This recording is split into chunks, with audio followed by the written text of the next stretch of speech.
Justice of the Appellate Division Court of Strike, hear ye, hear ye, hear ye. All persons having business before this court shall draw near and give their attendance, and they shall be heard. Okay, everyone have a seat. No, we're here. All right, and welcome to the Appellate Division this morning. Hold on, my cases are upside down.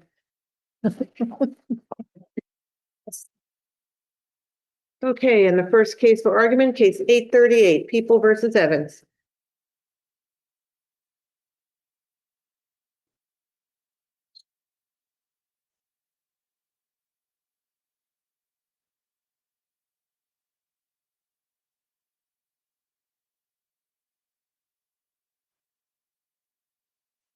Morning, counsel. Good morning. Jonathan Garvin for Mr. Evans. May it please the court. I'm going to focus on point 2 this morning. I'll rely on my briefs for the remaining issues. Mr. Evans was denied his federal and state constitutional rights to effective assistance when his trial counsel neglected to request that the hearing court take an adverse inference against the prosecution for their failure to safeguard surveillance video.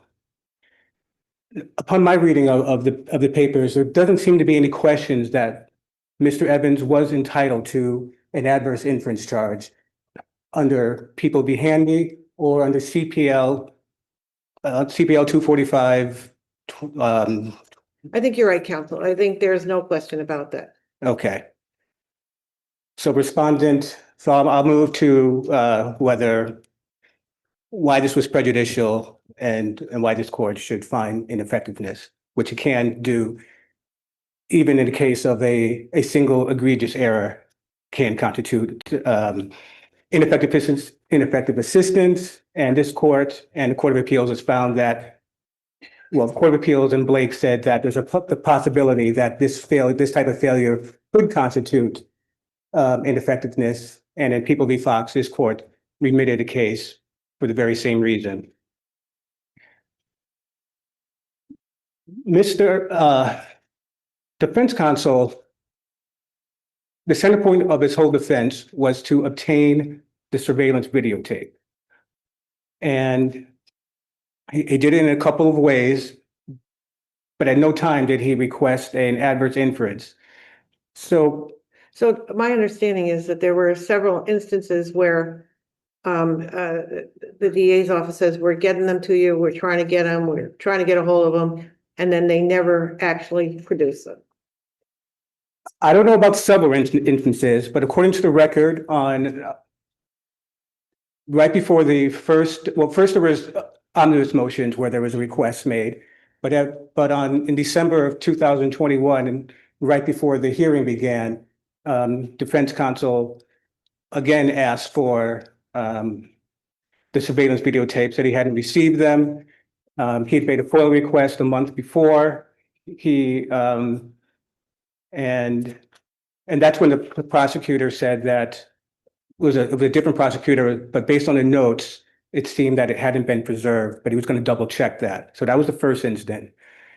But the court immediately seized on that and noted that the incident took place on December 17th, but according to the prosecutor's representation, it was only 6 days later when they discovered that it was the surveillance videotape was not available. So this wasn't an inadvertent 30 days. It happened by accident. These were inferences requested within 6 days of the incident. And that's what the court seized on. Let me ask you this question. What would the adverse inference how would that have affected your client? Well, it would have greatly shaped the course of the defense, and it might have given him pause to whether he could go to trial or not. It affected whether he would accept a plea or not. And that's because the people's case rested exclusively on the testimony of one trooper. And as I detailed in point 1, there were credibility problems with his testimony, and an adverse inference charge would have strengthened that argument that there was problems with his testimony, which would have coincided with what the defense counsel's omnibus motions, where he denied that there was a traffic infraction. Right, the justification for the stop, right, was the no seatbelt. That was the testimony, but there was, The video, if there was adverse inference, then you don't have to accept the trooper's testimony. And based on the omnibus motion and the trooper's report, he testified that this stop took place at a particular intersection. And then, but for some reason, he didn't turn on the sirens, and it took a few blocks for him to, the actual stop took place in a parking lot. But at what defense counsel wrote, and this is why it would have been consistent with his defense, is that in his omnibus motion, according to the grand jury testimony, they saw him, I saw Mr. Evans driving in the opposite directions, and then they made a stop at Hollenbach and at Norton Street and in a store parking lot. So there was a big question about whether the stop took place as he testified at that intersection where he got this perfect view, or whether Mr. Evans was just driving down the street and they just stopped him for no reason. right, the video may have made a difference there. The video might have been, there might have been impeachment evidence, it might have been exculpatory. Because of the people's failure to preserve it, we're in a position where we have to somewhat speculate we don't know what the video would show, but that's not, that doesn't count against Mr. Evans as the Court of Appeals found in the Handy case. Okay, counsel, anything further? I just want to also make I don't think there's any question, but if you have any questions about whether you can reach the issue on this record, there's no need for a 440 motion because defense counsel's strategy is apparent from On the record. it's on the record. He spent 6 months trying to with his FOIL request, and then he after 6 months he abruptly abandoned that request, and without making any arguments to the hearing court to suggest why there should be suppression, even though he said that's what he was going to do. He said he was going to submit a written legal argument. He wanted the court to see that everyone agreed. They wouldn't have held it for 6 months if they didn't think that this surveillance video could have been important. And he didn't make any arguments, and he just abruptly pivoted to making a plea, and so now we don't have a preserved issue where I can't arguing that the court, failed to give it adverse inference because it was never requested. Okay, I think we have your argument, counsel. Thank you. If no further questions, we lie in my brief. Thank you.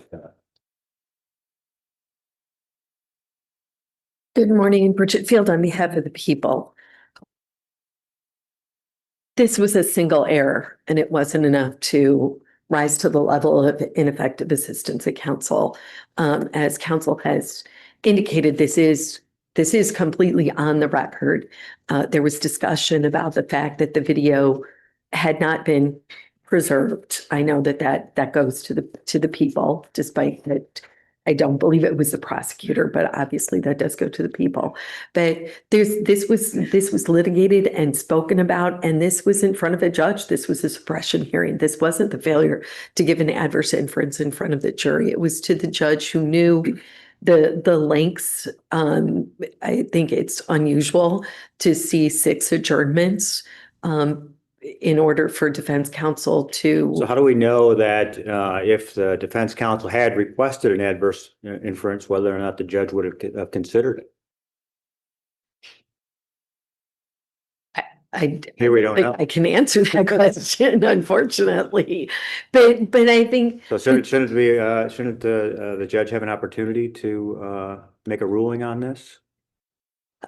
I would say under the circumstances, the judge had the information before him. The judge knew that the defense counsel was taking extraordinary steps to try and find the people had admitted that the video hadn't been saved. But it was never placed in front of him. He basically, there was adjournments over a 6-month period, the defense counsel attempted to by FOIL to obtain this information. Correct. Various other adjournments, Judge, I still need it done in 30 days. I still need it in 30 days. But we also have the fact that the district attorney's office said that it wasn't preserved initially anyway.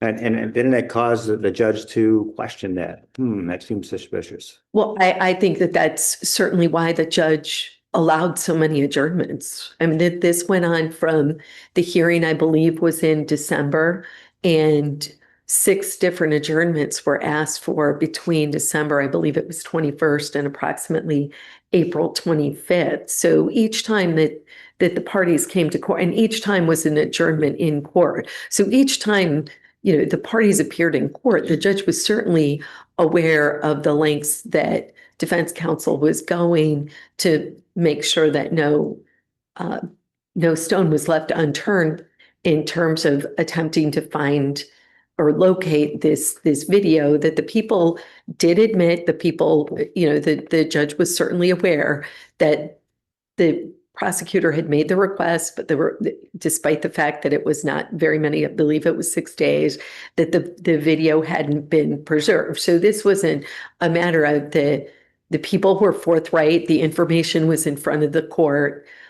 This was a suppression hearing. So let me ask you this, is there anything in this record that would lead us to understand that the judge was aware of the adverse inference and its possibilities? He didn't write about it. He didn't speak about it. It seems like the record is bare of his understanding of the adverse interest and that he could consider it. There is, I would agree, the judge made no statements to that effect, but this is a judge this is a seasoned trial judge. Judge Moran has been on the bench for quite a long time. This is certainly something that he, I would say, would have been aware of, but I can't deny that the record is bare as to his stating that he was going to give himself the adverse inference. But again, it was a judge. This wasn't in front of the jury. And unlike another situation where perhaps, no request had been made, but the issue hadn't been litigated to this extent in front of the judge. Again, discussion about the missing video, discussion as to the steps that the prosecution had made to obtain, the timing of it, and those 6 adjournments. So this definitely was in front of the judge. I think probably in front of the judge more than it would have had you not had 6 different adjournments talking about a piece of evidence. And when it comes to the allegations about Trooper Manley's credibility, the judge was in the position he was the finder of fact. He had the position to observe his demeanor and make all the credibility determinations that a finder of fact is able to make. It's almost as though we're inferring that the judge made all these resolutions. Yes, we are, Aaron. You don't Thank you, know if he's Counsel. been released, right? I didn't ask counsel. I'm not sure. I know at the time that I filed my brief, I double checked and he was still incarcerated, but Okay. I did not I know check the answer to today. that question. Actually, he was released on October 9th. Okay. There you go. I was thinking that as I was sitting waiting to come in and I didn't have a chance to check. Said his earliest release date was the 10th. Right. Released early. Day early. There you go. Well, thank you very much. Thank you. If there are no further questions, I addressed them in my brief. All right, thank you. Thank you. Case number 840, People versus Cologne.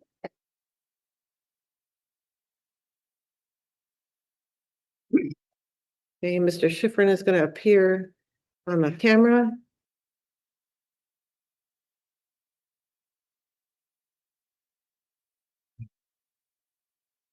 Here it comes. Okay, good morning, Mr. Schifrin. Can you hear us? Yes, I can. Can you hear me, Your Honor? We sure can. So it's your table here. Go ahead.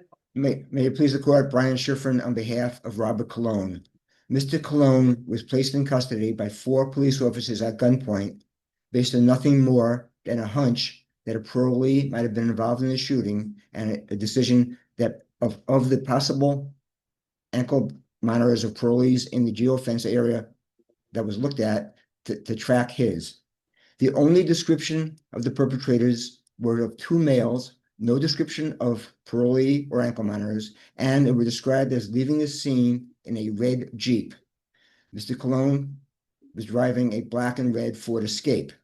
Officer Croppo, one of the 4 officers, testified that he stopped that vehicle because it had temporary Texas plates, which was never broadcast nor described by any witness.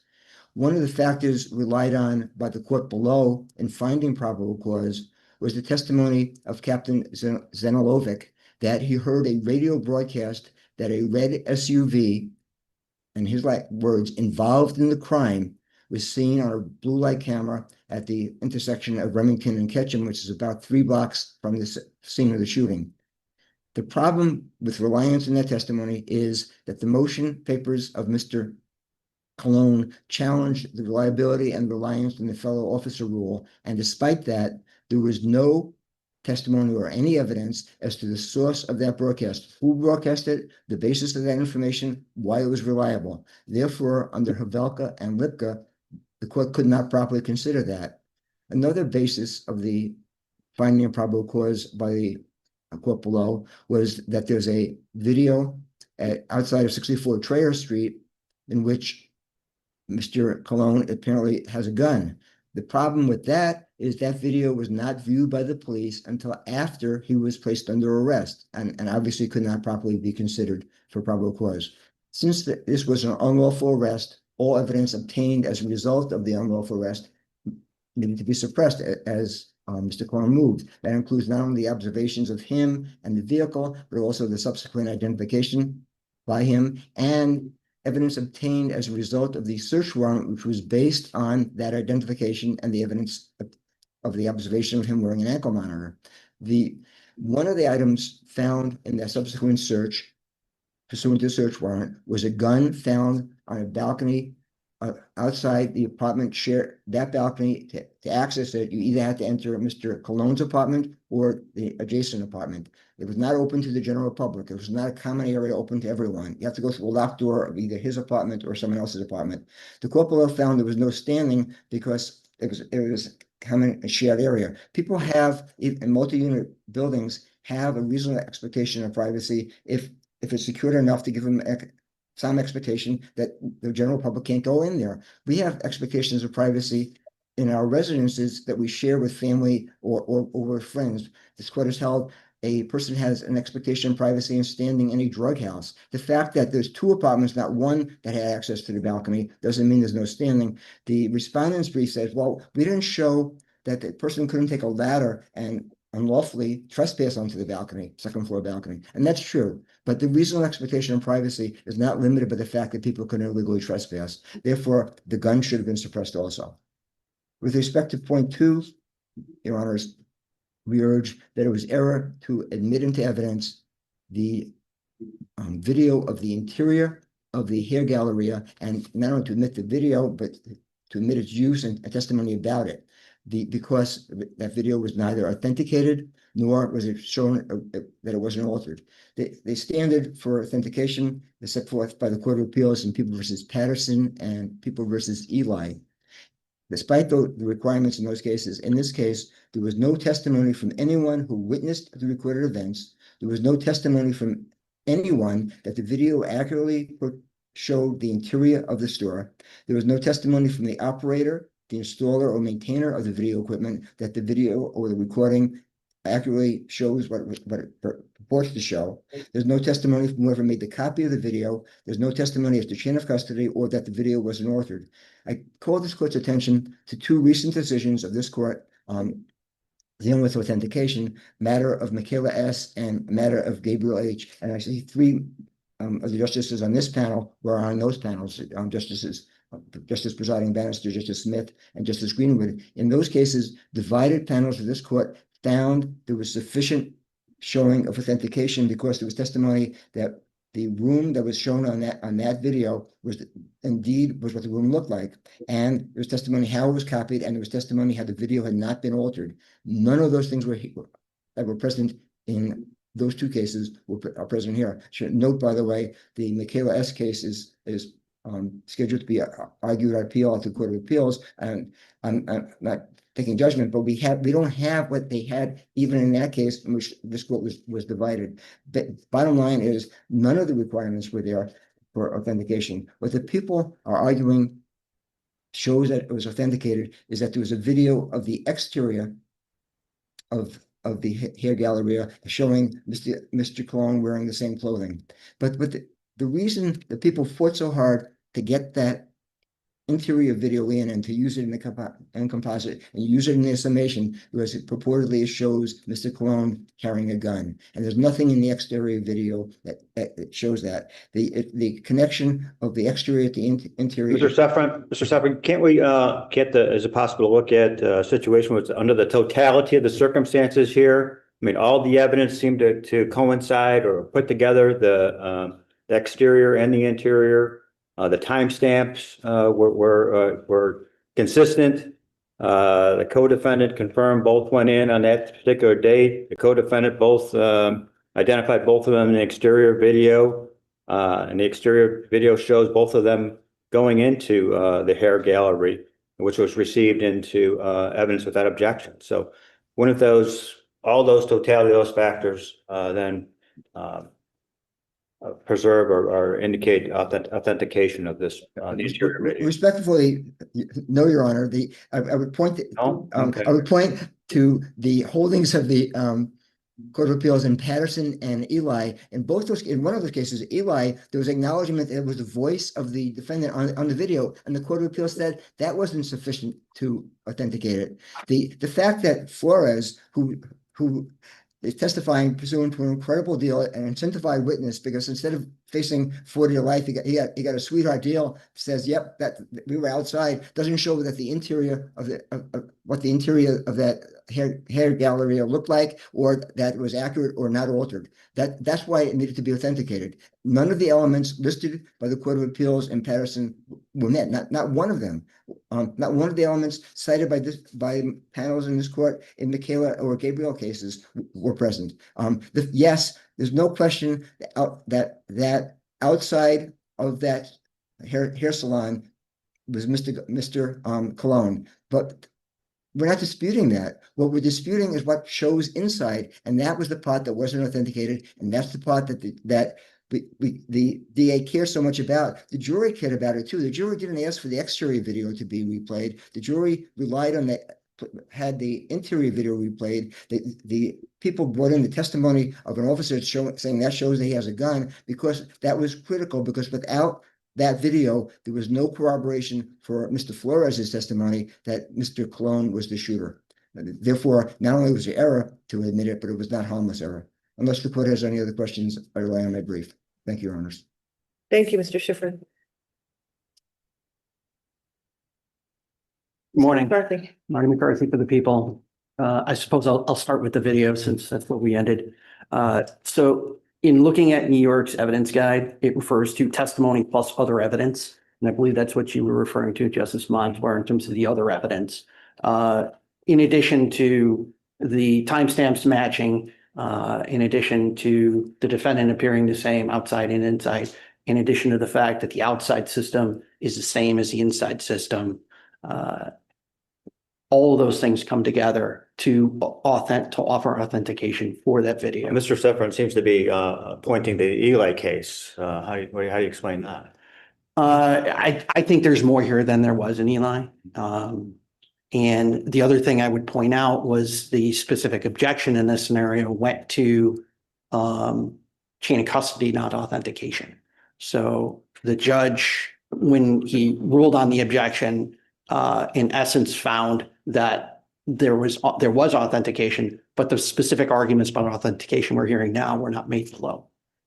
So, and then when you look at harmless error, obviously, it was in the video was shown to to show that sort of the whereabouts of the defendants leading up to that site, that there were two shootings in this case. That's the second shooting in that scenario. So, or actually the first shooting in that scenario. So, in that sense, the people also submit that any error with respect to the video would be harmless. Going to the defendant's first point on probable Can I cause. ask you about that? Yeah, Mr. Schifrin said that all of this came about on a hunch. What do you say about that?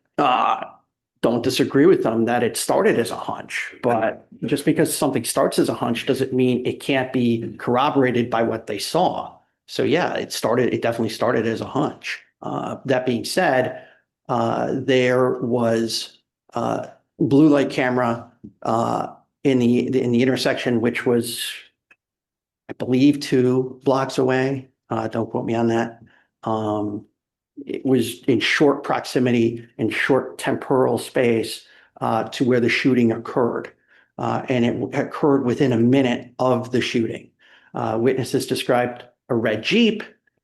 Within 1 minute, they observed a red with a black stripe, I believe, Ford Escape, which is also an SUV. In essence, they the witnesses described an SUV. They've called it a Jeep. What was observed was a red Ford Escape that is also an SUV. And when you consider, and as this court has held, when you consider the close observation of a vehicle in time and space, the description of it does not have to be as exact as it would be if it was an hour later. So having locked onto that and then addressing Mr. Schifrin's Havelka Lipka point, it wasn't that Zanelovic heard that broadcast. He also verified that broadcast because he himself reviewed the camera footage. In real time? Well, it wasn't in real time. It was shortly that it couldn't have been in real time because he reviews it after the camera operator saw it. But shortly thereafter, within a minute or within no more than 10 minutes, I believe. He sees that footage himself. He then relays a picture of the car to all the rest of the officers. So he confirms what the camera operator, and when you have that scenario, when you have an independent officer who independently confirms that which is observed by some other officer, you've satisfied the Havelka. And then when you get to, and for this discussion, if you find that there's probable cause, I believe the defense has to concede that there was probable cause for the search warrant. If, on the other hand, you don't find probable cause, it's the defendant's burden to prove standing. So yeah, I used the ladder as an example, but I used the ladder as an example because this was an exposed porch. This was not an enclosed porch. It was an exposed porch. It was up to the defendant to say it was inaccessible to the public. So it is not a burglary because it's not enclosed. He called it a trespass, but going on somebody's property it's in itself a trespass. So that doesn't, when you talk about standing is, do you have a reasonable expectation of privacy? If you leave something outside, not enclosed inside your home where you would expect a reasonable expectation of privacy, you don't have it. And since the defendant didn't prove all the circumstances of the porch, that was his obligation, not ours, because he has to plead and prove standing. And even if he pled standing, he didn't prove standing because he did not demonstrate that that porch was inaccessible to everybody. And because he didn't, he had no reasonable expectation of privacy in the flower pot, which was on the shared porch, and the gun wouldn't be suppressed even if the court were to find that there was no probable cause in this scenario. Any other questions? No, Okay, thank you. thank you. Okay. 8:45, People versus Sir Charles Mosley IV.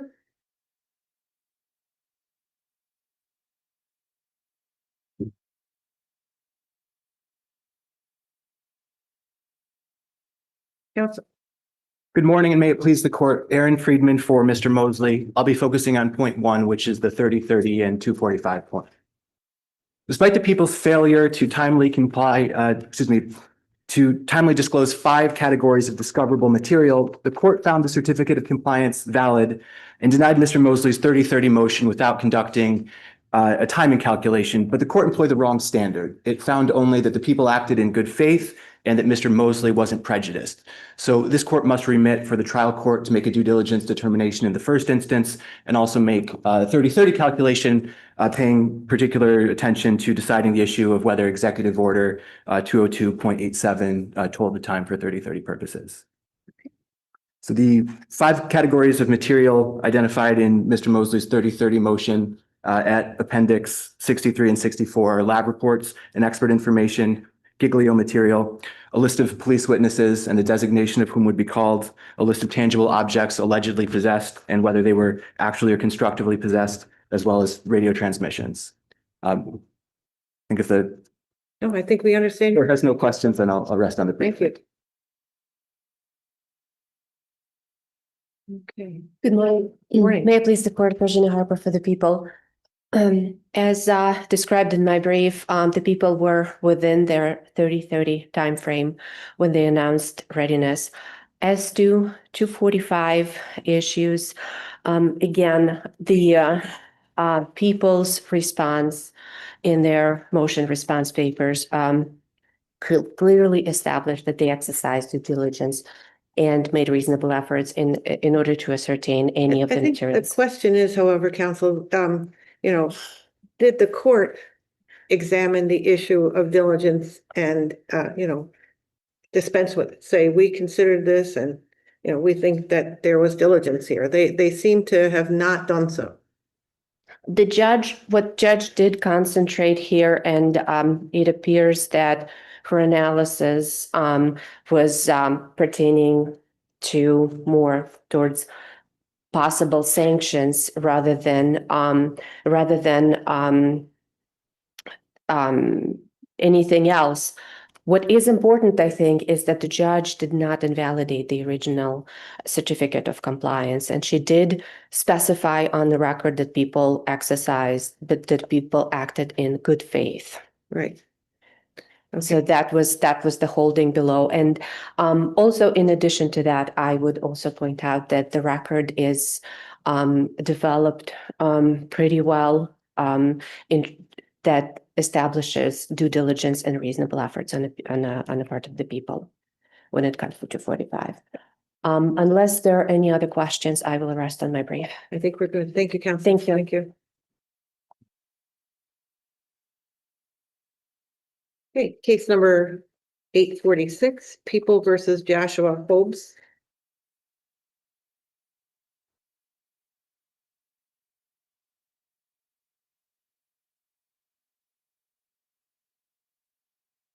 Morning, counsel. Good morning, judges. Good morning, This Judge. case took a long time to get here, didn't it?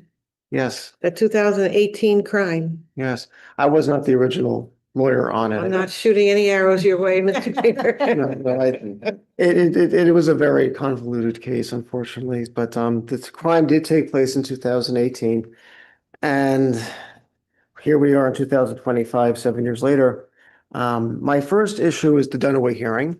I will admit right off the bat that it would appear that the trial court did not ever issue a ruling on the Dunaway hearing because they held a hearing, the police testified. What did the defense counsel acknowledge that and said, we're gonna go forward anyways?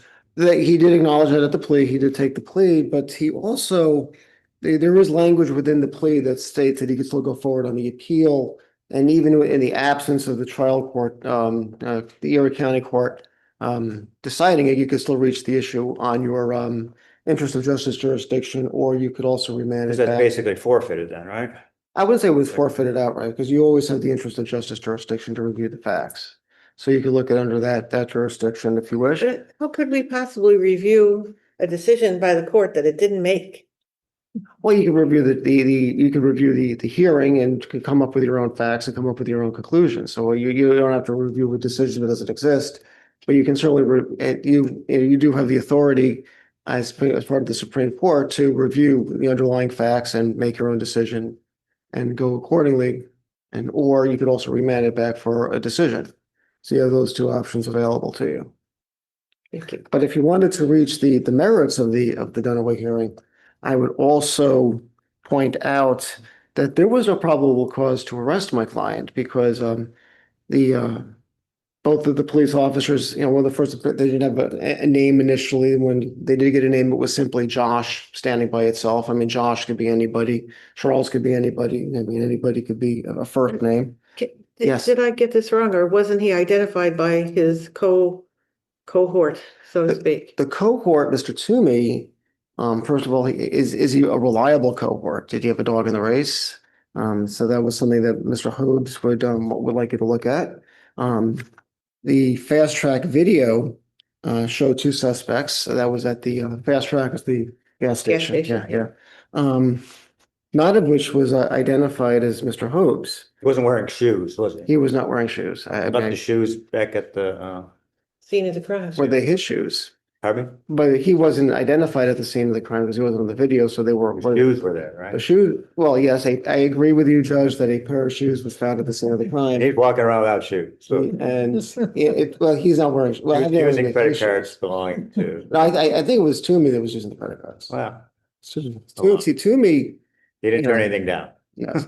So by the way, the initial description is for a white male, and then somehow it became a light-skinned black male. So I think that's something else you should look at too. I mean, so who exactly are they looking for in this Dunaway hearing? So that's, my client feels that is the issue that this whole case turns on, and I would ask you to take a very heavy eye in scrutinizing the case. And I promise you we shall. yes, the second one is the ineffective assistance of counsel issue. Did not investigate Toomer. Toomer, after all, as Justice Montour thus described him, is the codifies, what was the word you just used a minute ago? Cohort. Cohorts, yes. So we have to take that into consideration. Did he have an incentive to point the finger at somebody else? Mr.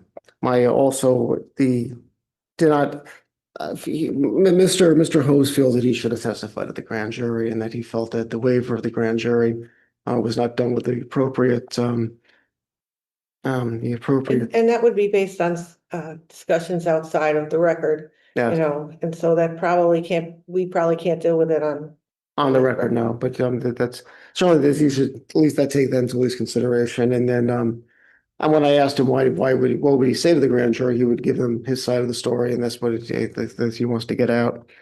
And finally, the plea, as I've always said, has to be more than a recitation of yeses, yes, and I think that. And I understand that, but he didn't preserve that argument, did he? There is no motion before the trial, before the Erie County Court, pursuant to 2222 or of the criminal procedure law. So that's something else you would have to get in under your own interest of justice jurisdiction, or under the People versus Lopez exception. So, Well, thank you. yeah, you're welcome. Any other questions, Your Honors? We're good. Yes.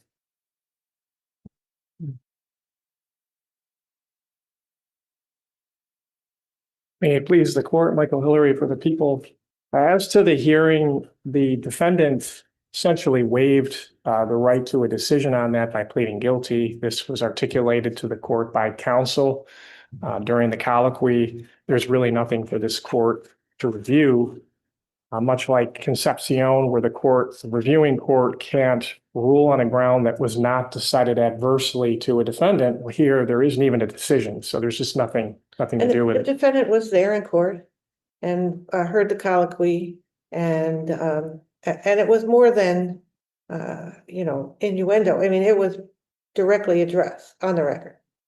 That's right, Judge, it was. I think if memory serves, the defense attorney said that, with the understanding that we are not getting a decision, otherwise the defendant is retaining his right to appeal all issues. That was my interpretation of it. The court has the record. Yes. So as far as the proof goes on the hearing itself, I think that there was sufficient proof here that the defendant was the cohort of Mr. Toomer. He was found at the same address that Mr. Toomer was found at. Mr. Toomer said he would be found at that address. You certainly have the surveillance videos from the gas station, from inside the victim's home, but also substantiated that as well. And with respect to the ineffective claims, finally, I would say that many of those involve issues that are off the record. For instance, whether or not the defendant should have testified at the grand jury. That involved a strategic decision that would have been made with counsel. So unless the court has any questions, I'll rest on that. Thank you. Thank you.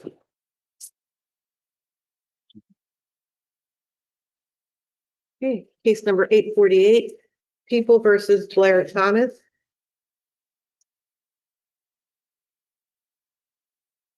Mr. Keem is going to appear on camera.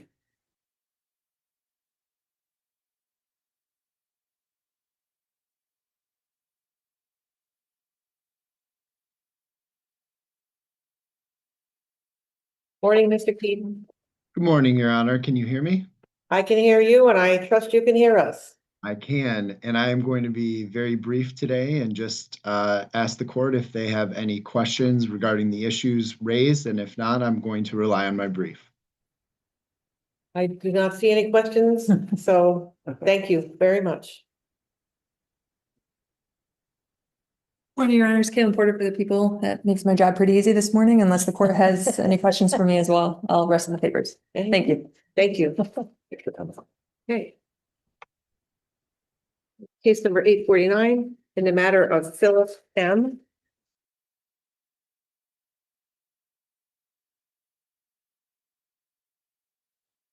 Both litigants will be on camera.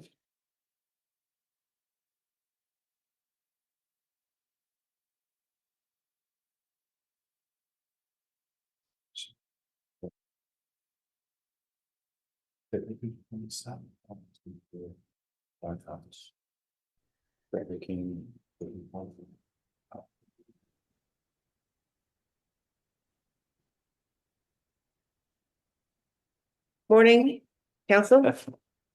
Good morning. Can everybody, I want to make sure you could all hear us and that we could hear you, so. Good morning. Yes, Your Honor. Okay, very good. All right, I guess Ms. Marenka, floor is yours. Yes, thank you. Good morning. Thank you, Your Honors. May it please the court, on behalf of Mr. Murphy, there are two main arguments, as the court is aware from my brief, that are intertwined, but should be talked about separately. First and foremost, family court improperly retained emergency jurisdiction here under Family Court Act 76 C4. There were several issues that the court did not address. First, there was no transparency relative to the jurisdictional question between the two states, between Pennsylvania and New York. The court, at the time of this remand hearing and all of the proceedings prior to the remand hearing, although they mentioned talking to the judge in Pennsylvania, did not do so on the record, did not allow counsel to participate in those conversations, did not discuss any of the reasonings behind Pennsylvania at that time not weighing in on jurisdiction. As such, Judge Filbert then stated it was because of emergency jurisdiction that New York was going to retain this case. All of those questions should have been addressed on the record under the UCC JEA. And as part of those considerations, the court should have fully articulated on the record what emergency jurisdiction meant. At the time, Okay, counsel, sure. let me interrupt you for a second while you're talking about jurisdiction. I'm not sure that this court has any jurisdiction to hear this case based on the fact that since you appeal, there's now been an order of disposition entered, and I think your remedy is to appeal from that. Is that not your understanding? My understanding, Your Honor, and I am not the trial attorney, my last understanding I had from the trial attorney was that there was a fact-finding decision, but the disposition had been held off on last week. My understanding that dispositional hearing on the original neglect was held off, but I What do you could be mean? What does wrong. that mean, held off? You mean that it didn't go through? It did not happen, that they did not hold that hearing. It was my understanding that Judge Filbert adjourned that based on this proceeding. I could be wrong. Yeah, I have the order in front of me. Okay. And I'm just double checking, make sure that I see like a signature. Of course, these things are very long. Yeah, so my understanding is that it was entered between the time that the appeal was brought and currently signed by Judge of the Family Court Shannon Filbert, entered October 9th, 2025. You know, so. Again, Your Honor, I actually had a conversation with Judge Filbert last week when she mentioned that the dispositional portion of fact-finding was not determined, that the original fact-finding, that there was a neglect finding, that's not dispositional, that is fact-finding. The disposition of what the outcome would be, meaning a court contract in menu or other dispositions, was not finalized. I cannot appeal the original fact-finding decision until there's a dispositional finding. Right, and I guess what I'm saying is I think I'm holding it in my hand. Okay. We've heard your arguments about the jurisdiction of the courts, and if this is not so, we will address all of them at the appropriate time. Okay. I'm sorry to surprise you. That's okay. That's not something that I was made aware of by any counsel on this case. Okay. I wish I could tell you that never happens, but it sometimes does. So I understand. Based upon that, though, I would ask the court if you would like to hear any argument or have any questions relative to the question of the original remand, because as that is certainly something that is an issue before the court. Okay. I think that we can't do that. I mean, I think, I don't know, we have your brief on that for sure. Okay, and I'm sure that once you appeal from this order that was subsequently entered, that we'll hear all of those arguments fully. Okay, so I understand. if you don't mind, counsel, is that your understanding that there's a dispositional order that's been entered between the order that was appealed from and the current one? Your Honor, my understanding is the same as Ms. Marinka, that there was a fact-finding order and that we were set for a dispositional hearing on October 21st of this year. However, based on the respondent's request, we adjourned that hearing and that won't be heard. The actual dispositional portion won't be heard until January of 2026. Okay, well then I think we should probably hear your arguments, just because you've thrown some doubt into this order, and so why don't I go back to Ms. Marinka? Why don't you continue with your arguments? I appreciate it and certainly understand, and sorry for any confusion procedurally in this situation. Just very briefly, again, it is my client's contention that the family court improperly retained that jurisdiction, both procedurally in the timeframes in which Judge Filbert did or did not talk to the Pennsylvania courts and did not do so properly on the record before all of the attorneys and parties at the time of this proceeding.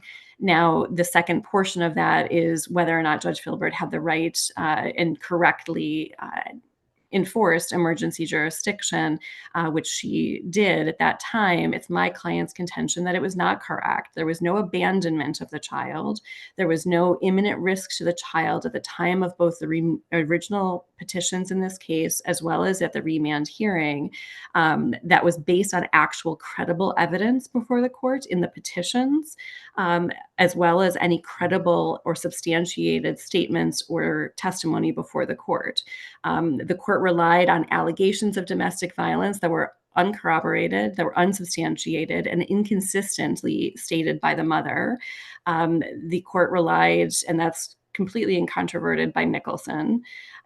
The court also relied on potential mental health concerns for Mr. Murphy based on allegations and statements that the caseworkers mentioned, as well as some possible writings or videos of his. That being said, under Gavin S., a mental health diagnosis, prior or current treatments, or even hospitalizations are not enough. And it's speculative of any effect that they ever had on this child. Furthermore, under Jamie J., odd behaviors, as the caseworkers testified that he had odd behaviors, and undesirable behaviors are not enough. That is not imminent risk to a child to have a remand or to take emergency jurisdiction. And most importantly, as part of this remand proceeding, there were no reasonable efforts made by the Department of Social Services prior to the removal, prior to not granting a release to a non-respondent parent, which he was to start with. And then when he became a respondent, there were zero reasonable efforts made under Family Court Act 1052B1A at all to allow or to work towards reunification with the father. In this case, they didn't even talk to him. The Erie County Social Services Department barely talked to or did not talk to Mr. Murphy. They talked to a caseworker. They talked to some police agencies. They did not offer him services. They did not take into consideration any of the parenting classes, the fact that he has custody of his own child in another child in Pennsylvania, or the history of the family, and offer potential services or ask Pennsylvania as a sister county in that county to do so. As such, the remand should never have been granted, and the Erie County Department of Social Services should have at the very least been ordered to effectuate such services towards that reunification. It is my client's position that not only was the jurisdictional question improperly followed through with by Judge Filbert, but also that the remand, there was not actual imminent risk to this child to necessitate such a removal. Okay, thank you, Counselor. Counsel? Thank you, Your Honors, and may it please the court, Ashley Ginger of the Legal Aid Bureau on behalf of the child, Philip Murphy. At this time, it is our position that the decision of the trial court to invoke temporary emergency jurisdiction and to continue the remand was proper. The evidence presented clearly showed that the child was present in the state of New York, which is uncontested, and that it was necessary in an emergency to protect the child and the parent of the child. The Erie County Family Court judge did held a 1028 suitability hearing at the request of the respondent father.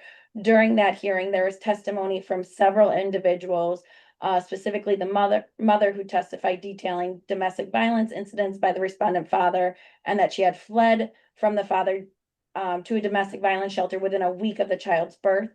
In making its decision, the family court emphasized the legislator's intent of domestic relations law 76-C to include to protect the parent. Furthermore, the family court judge repeatedly consulted with the Pennsylvania judge, even having him appear virtually on a couple of proceedings, Your Honor, and that Pennsylvania judge expressly agreed with the Erie County Family Court judge regarding temporary jurisdiction. And apparently, excuse me, Counselor, apparently there were no pending proceedings in Pennsylvania. Is that right? That is my understanding. That is my understanding, Your Honor. Additionally, in regards to the testimony, there was testimony in great detail regarding mental health concerns regarding the father, firearms that were found in his house. One of the witnesses was in fact a caseworker, CPS worker from Pennsylvania. And at that point, the Erie County Family Court judge, who had the opportunity to observe that witness, found her investigation to be incomplete and not competent. So based on that, Your Honors, the Erie County Family Court, I believe, properly determined that the child was an imminent risk and had temporary emergency jurisdiction. Unless there are any other questions from this court, I would rely on my paper. I'm going to ask each of you to investigate that situation with regard to a subsequent order and let this court know, what you've determined. Like I told you, I'm reading from October 9th dispositional order. So if you could look into that and let us know whether or not you agree with the paper I have in my hand, okay? Yes, Your Honor. Okay, thank you both. Yes, thank you. Thank you. Okay, case number 850, matter of Mariah W.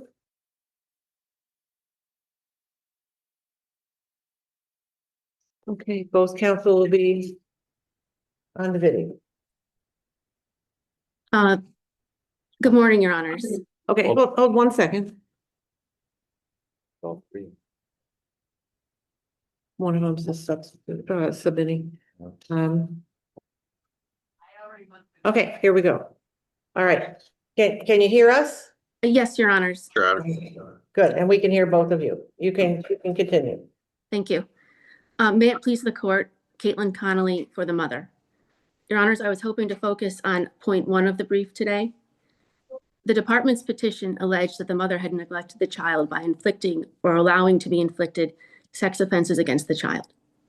After the fact-finding hearing, family court determined that the mother was not aware of the sex abuse.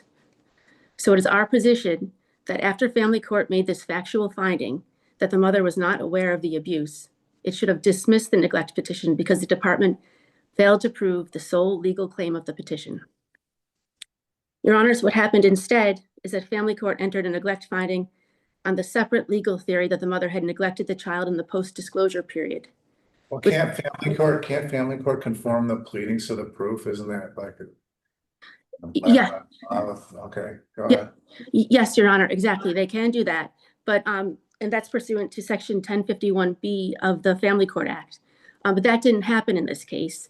And when it were that to have happened, my client would have had notice and opportunity to respond to the amendment of the pleadings to the proof. And that would have significantly perhaps changed the situation. What happened is, so looking here at the arguments that the parties were making in court, it demonstrates that not only did the petition not allege this legal claim, but no one in family court was arguing this claim of post-disclosure neglect. The summations of the parties focused on whether the sex abuse occurred and whether the mother knew. My client's motion to dismiss at the conclusion of the department's proof focused on whether or not the sexual abuse occurred. It simply cannot be said that the mother had notice of this alternate theory that was not alleged in the petition, nor advanced at trial. Counselor, did the mother cooperate with the department and agree to enter into a safety plan for the child and otherwise cooperate? Yes, Your Honor, and that's why I would say that the record does not support the finding of neglect in the post-disclosure period in any event. The mother, as you pointed out, Your Honor, did comply with the safety plan. She immediately, the stepfather immediately vacated the house, and the child's forensic interview did not indicate that he came back. The mother was criticized by the department's social worker for having some kind of exchange regarding the allegations as soon as the mother was informed. But the bottom line is that the caseworker left the child with the mother after that exchange anyways. So clearly, you know, it cannot be said that the caseworker was that concerned about the mother's reaction if she left the child with the mother anyways. Address for us whether or not you view the keeping the child out of school and not letting her attend to her musical performance, was that a punishment for making this disclosures about stepfather, or could it be viewed in a different light? Your Honor, I don't think we can say on this record whether it would have been better or not for the child to return to school immediately after this traumatic disclosure. She was already being bullied at school, and at least one other child knew. So the record is silent. The department did not put on any proof that withholding the child from school harmed her emotionally. Additionally, the child was only in the mother's care for a week or so after. Thereafter, the child went to the father's house. It was the father, the non-respondent father. He did not put the child back in school. And I note that no educational neglect petition was filed against either of these parents. And simply on this record, we cannot say whether it harmed the child for her to take a break from school after this traumatic disclosure. So in sum, the department failed to establish that the child was neglected. Does the court have any further questions? Anyone? I think we're good, counsel. Thank you. Thank you. Okay, Mr. Fox? Good morning, Russell Fox, Legal Aid Bureau of Buffalo, Attorneys for Children Unit, attorneys for Mariah, the child Mariah. Your Honors, the essential claim here is that the respondent didn't have notice of the charges against her. But if we look at the petition, they're itemized, each allegation indicating that the reaction of the mother was inappropriate, was punitive, she took the child out of school. All those facts are alleged. The mother clearly had notice of that.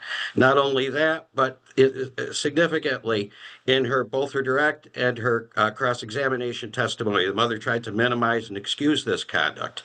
And the court found, it's a fact-finding portion of the hearing. In finding the facts, the court found that the department had proven those alleged facts by a preponderance of the evidence. And so that the overall theory of the petition against the mother was neglect. And in view of looking at the whole record, I think we have to say that the mother clearly had notice of what was being charged against her and attempted to meet that charge. Are there any questions on that point? No. I think we're Thanks. good. Thank you. Moving on, I would just address very briefly. The appellant takes the position that it's a precondition to find that the stepfather abused this child in order to find that the mother neglected her by her response to the abuse. In our brief, we cite a First Department case indicating that it's corroborative if the court has the opportunity to view the forensic recording of the interview at the Child Advocacy Center. This court, very recently, on October 3rd, in matter of Paris M., also found it corroborative if the court has the opportunity to view that. And in this case, on pages 12 and 13 of the record, the court indicates that that was admitted into evidence, and the court indicates that they viewed everything that was in evidence. And so if the court's persuaded by that argument that it's a condition proceeding to find the abuse of the child by the stepfather, we think there's ample cause in the court's findings of credibility and the court's corroboration findings, and in addition, the court's opportunity to view that recording of the forensic interview so that that would certainly establish abuse. We'd note that the father so far has not appealed from that decision. The stepfather, excuse me. Thank you. Okay, thank you very much. Thank you. Case number 851, matter of Michaela B.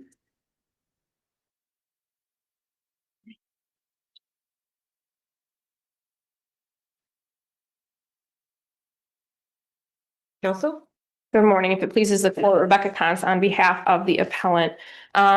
We'd like to focus on the fact that the family court erred in finding that the father's consent wasn't needed for the adoption of this child. They didn't provide enough evidence to show an intent of the father to abandon the child. His incarceration alone should not have been enough.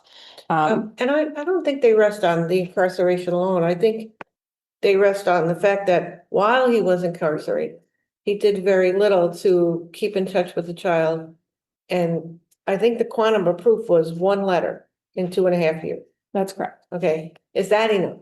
I think in these circumstances where there is a learning disability, memory issues, he didn't have the funds to be able to get the stamps and the letters, there were reasons why. Wasn't he able to correspond with his sister, though? He had some means of communication with her, but it obviously took a while. He had stamps for her. But not. I'm not sure the means of communication. It seems as though that his claim of not having the funds was, I can't afford the stamps, so I don't have the wherewithal to do that. Yeah, I don't know how much communication he was having with his sister, but she was the way that he eventually got the address for the mother and was able to send the letter. But I can't say was he talking to his sister daily, or did he get, one message out to her as well and got an answer back. And as far as the not asking for visitation, once he got out on parole, he wasn't allowed to be around children under 16. It had only been a couple months by the time that this petition was filed. So our argument is just that there wasn't enough to reach that level. Because the underlying charge was rape, the reason why he was in jail. Correct. Okay, that would have provided barriers then to being around children. Okay, I understand. So unless there's any additional questions, we'll rest on our brief. Thank you. Good morning, Your Honors. May it please the court, Allison Bates as the attorney for the child. As counsel somewhat indicated to the court, there's 2 periods of time that the court must consider in making this decision. The first period of time is approximately July of 2021 to January of 2024, while the appellant was incarcerated on rape charges. This court simply needs to look to the matter of Lindsay B., which is cited on page 6 of my brief. I know Justice Smith was involved in that matter. And also the matter of Ulysses T, which is not cited in my brief, but is another case from the Fourth Department, going all the way back to 1982. And those cases hold that unequivocally incarceration does not toll abandonment, as stated under the Domestic Relations Law, Section 111. It's probably your position that one letter over 2.5 years is not sufficient to have not abandoned your child. That's correct. The second period of time that the court needs to consider in making the decision is post-incarceration. The appellant had been out of incarceration for 7 months at the time of trial. He's been out an additional 15 months since the time of trial, having been out total approximately almost 2 years. And in that period of time, I can inform the court, as stated in my brief and under the matter of Michael B., that appellant has still made no attempts to contact my client, and I have that update for you as recently as this morning. The appellant argues in his brief that parole conditions may have limited his ability to converse with my client, but I would direct the court to matter of Krishna on page 7 of my brief. In that matter, there was a court order, an order of protection preventing the father from having contact with the child. I would argue that that is similar to the parole conditions in that there was some sort of order preventing contact. However, the matter of Krishna told us that that order preventing contact between the child was not enough to overcome the finding of abandonment. And there's nothing prohibiting the father from contacting the mother. Correct. And in matter of Krishna, the court actually said that the order was not enough to overcome abandonment when the party could have been contacting the other parent. And Krishna went so far as to say, not only could you have been contacting the other parent, but there is an express obligation to maintain contact with the other parent, which the appellant in this matter has completely failed to do.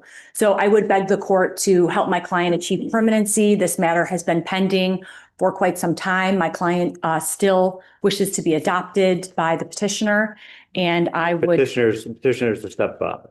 Stepfather has been married to my client's mother for a decade. It is the only father my client knows and identifies as her father. And unless the court has any questions, I would rest on my papers. So thank you for your time. Case number 852, matter of Goddess H.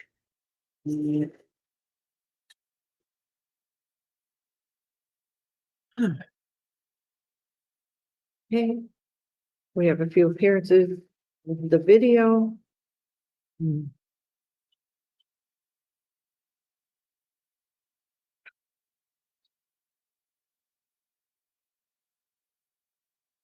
Okay. There we go, Mr. Greenberg. Thank you, Your Honors. I'm representing Damon H., who was found liable for neglecting the subject child on a theory of improper guardianship. Can I just ask you to start, your client consented to the disposition, correct? That is correct. I mean, my understanding, for reasons that are unknown to me, they never recorded the dispositional hearing, so that's why it's not in the record. In point 2, I had indicated that you could still review the fact finding because the fact finding is in the record, and the terms of the dispositional hearing, the service contract, I think, is also in the record as well, but that's not of contest because he consented to it. So therefore, that's according to the CPLR, that would not be before the court today. Okay. Point 1 and point 2, the other, my opponents are not objecting to reviewing the point 3. So unless any further questions concerning point 1 or point 2, I'd be happy to go directly to the merits. My client was actually originally charged or filed in the family court with the abuse of the children, in addition to the neglect of the child. The child was not his biological daughter; it was the daughter of his girlfriend. So he's not related to this child. But our argument is that because the court decided that the evidence was not sufficient to sustain the abuse charges, therefore, there's not really, even though the abuse charges were proceeded from a different theory, there's really no evidence that he had provided inappropriate guardianship. Where's the inappropriate guardianship? If the sexual abuse allegations didn't exist and all the allegations against him revolved around the alleged sexual abuse allegations, but if there was no evidence of that, and those allegations are Yes, but dismissed, you do concede those are two different levels of wrongdoing, let's call it. I do. Abuse and neglect, and if you don't find abuse, you could still find neglect under the law, can't you? Well, I mean, I think you can, provided that the evidence is there, but if Judge Cesar, if the family court had decided that there was no evidence of the sexual abuse at all, and if the evidence was insufficient, then what's left to find him neglectful? Did the court find that there was inappropriate sexual activity in front of the child, and the child had inappropriate knowledge of sexual activity based on his age? Well, what would be the, or her age? You're answering the question, I'm not answering. Go ahead. Oh, no, I mean, no, it's because I don't think that that's what quite was, You're saying that's not what the record reflects? I don't think, I think, but that allegation was dismissed though, so I mean, Okay. So. You should continue. I was just saying, but he might also, my client did not behave in a way that it would have suggested there was anything on his tablet. I mean, if the record does reflect, Your Honors, that she had the young lady film him while he was performing with this other woman, and that was on his tablet, then why wasn't it found on the tablet? And if you had just pointed out in my brief that he might have deleted it from his tablet, the police certainly had means to resurrect or discover a file that has been, quote, deleted, because without getting into the technology behind it, you don't really delete it when you press delete. It just gets marked as available. Counselor, Yes. my notes says the court reasoned that the facts were insufficient to sustain any criminal allegations. The fact primarily sustained inadequate guardianship finding based on the child having witnessed sex acts between father and Balcam. But you just told me that that was not sustained, but according to my notes, it was sustained. Well, okay, but even if it was sustained, Your Honor, then my argument is the opposite of what you just told me. Well, Not good. But the problem, Your Honor, is that we would respectfully disagree with that holding, because if there was no allegation that the sexual abuse had ever occurred, then where then becomes the inadequate guardianship? Well, sexual abuse is one thing, but neglect, objectionable sexual activity is something a little different. But I just don't see how. And it seems like it occurred in, in regular areas where the child would be subject to viewing the sexual acts. Okay. It wasn't just one incident, or in that instance, it seemed as though it was repeated. And based upon that, court found potential neglect. That's why I agree with that's what the court found. But Mr. Damon would obviously disagree with that finding. I'm sure that's why you're saying. Why'd you come here? That's what we're gonna say this. Even aside from that, is there proof that this inappropriate sexual activity had actually occurred?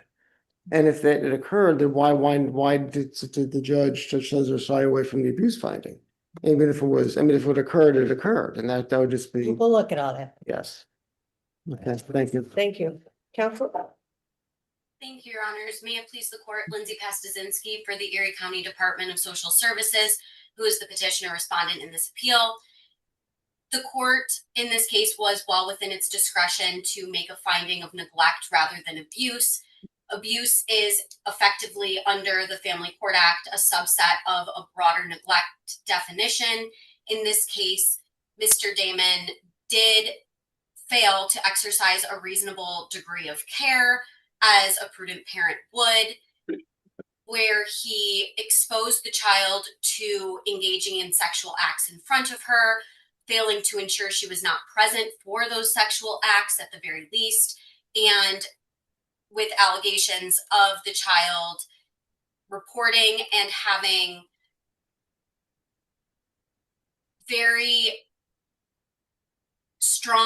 a strong sense of sexual knowledge that was well beyond her years. The court did note in its findings that sexual knowledge far beyond her years and what would be age appropriate for her was an indication that some form of inadequate guardianship had occurred. In a fourth department case that I did cite in my brief, matter of Raylene B, engaging in sexual activity in the child's presence can be adequate grounds for a finding of neglect. Further, the police investigation or lack of findings in that investigation does not have bearing on whether there is a finding of neglect.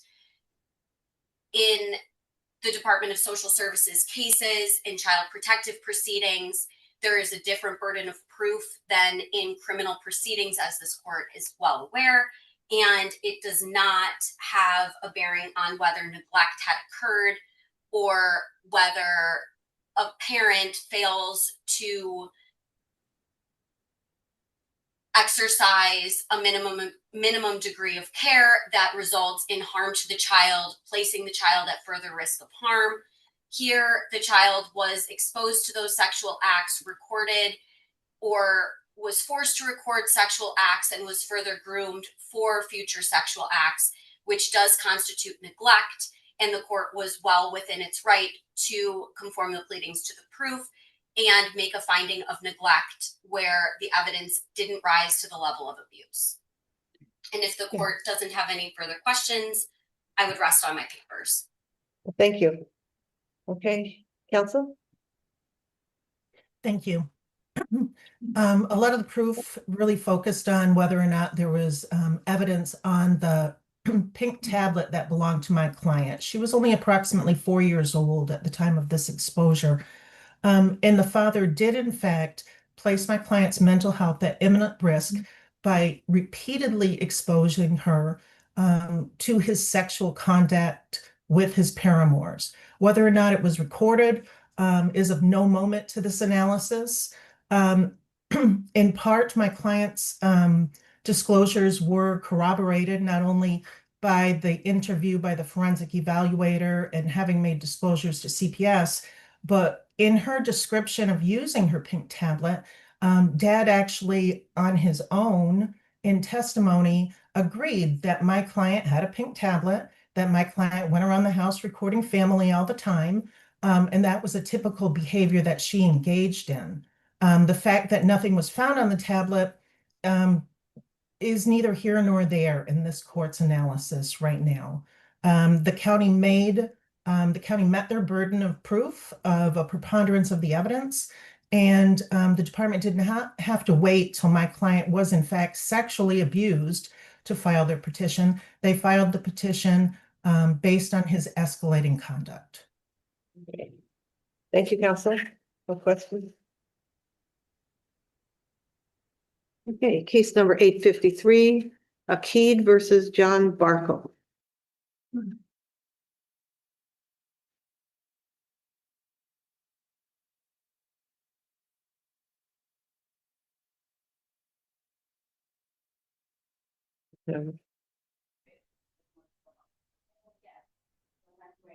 Morning.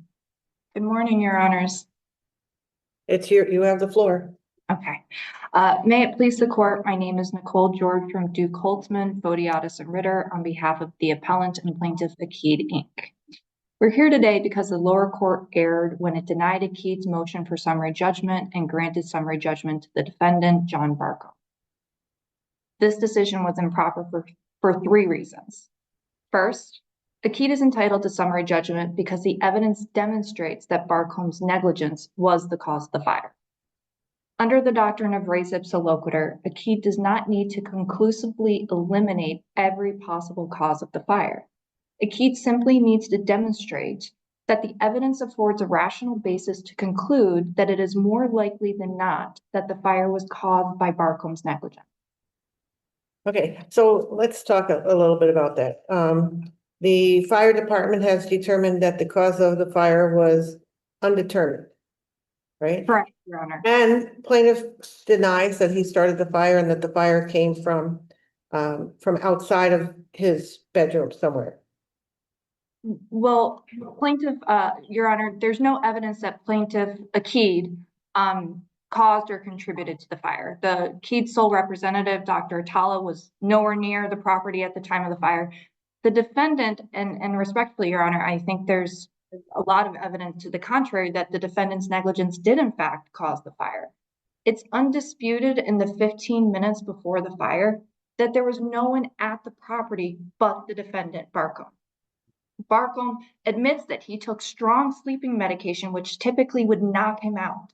And that while he took that sleeping medication, he also continued to smoke cigarettes and walk throughout the entirety of the property.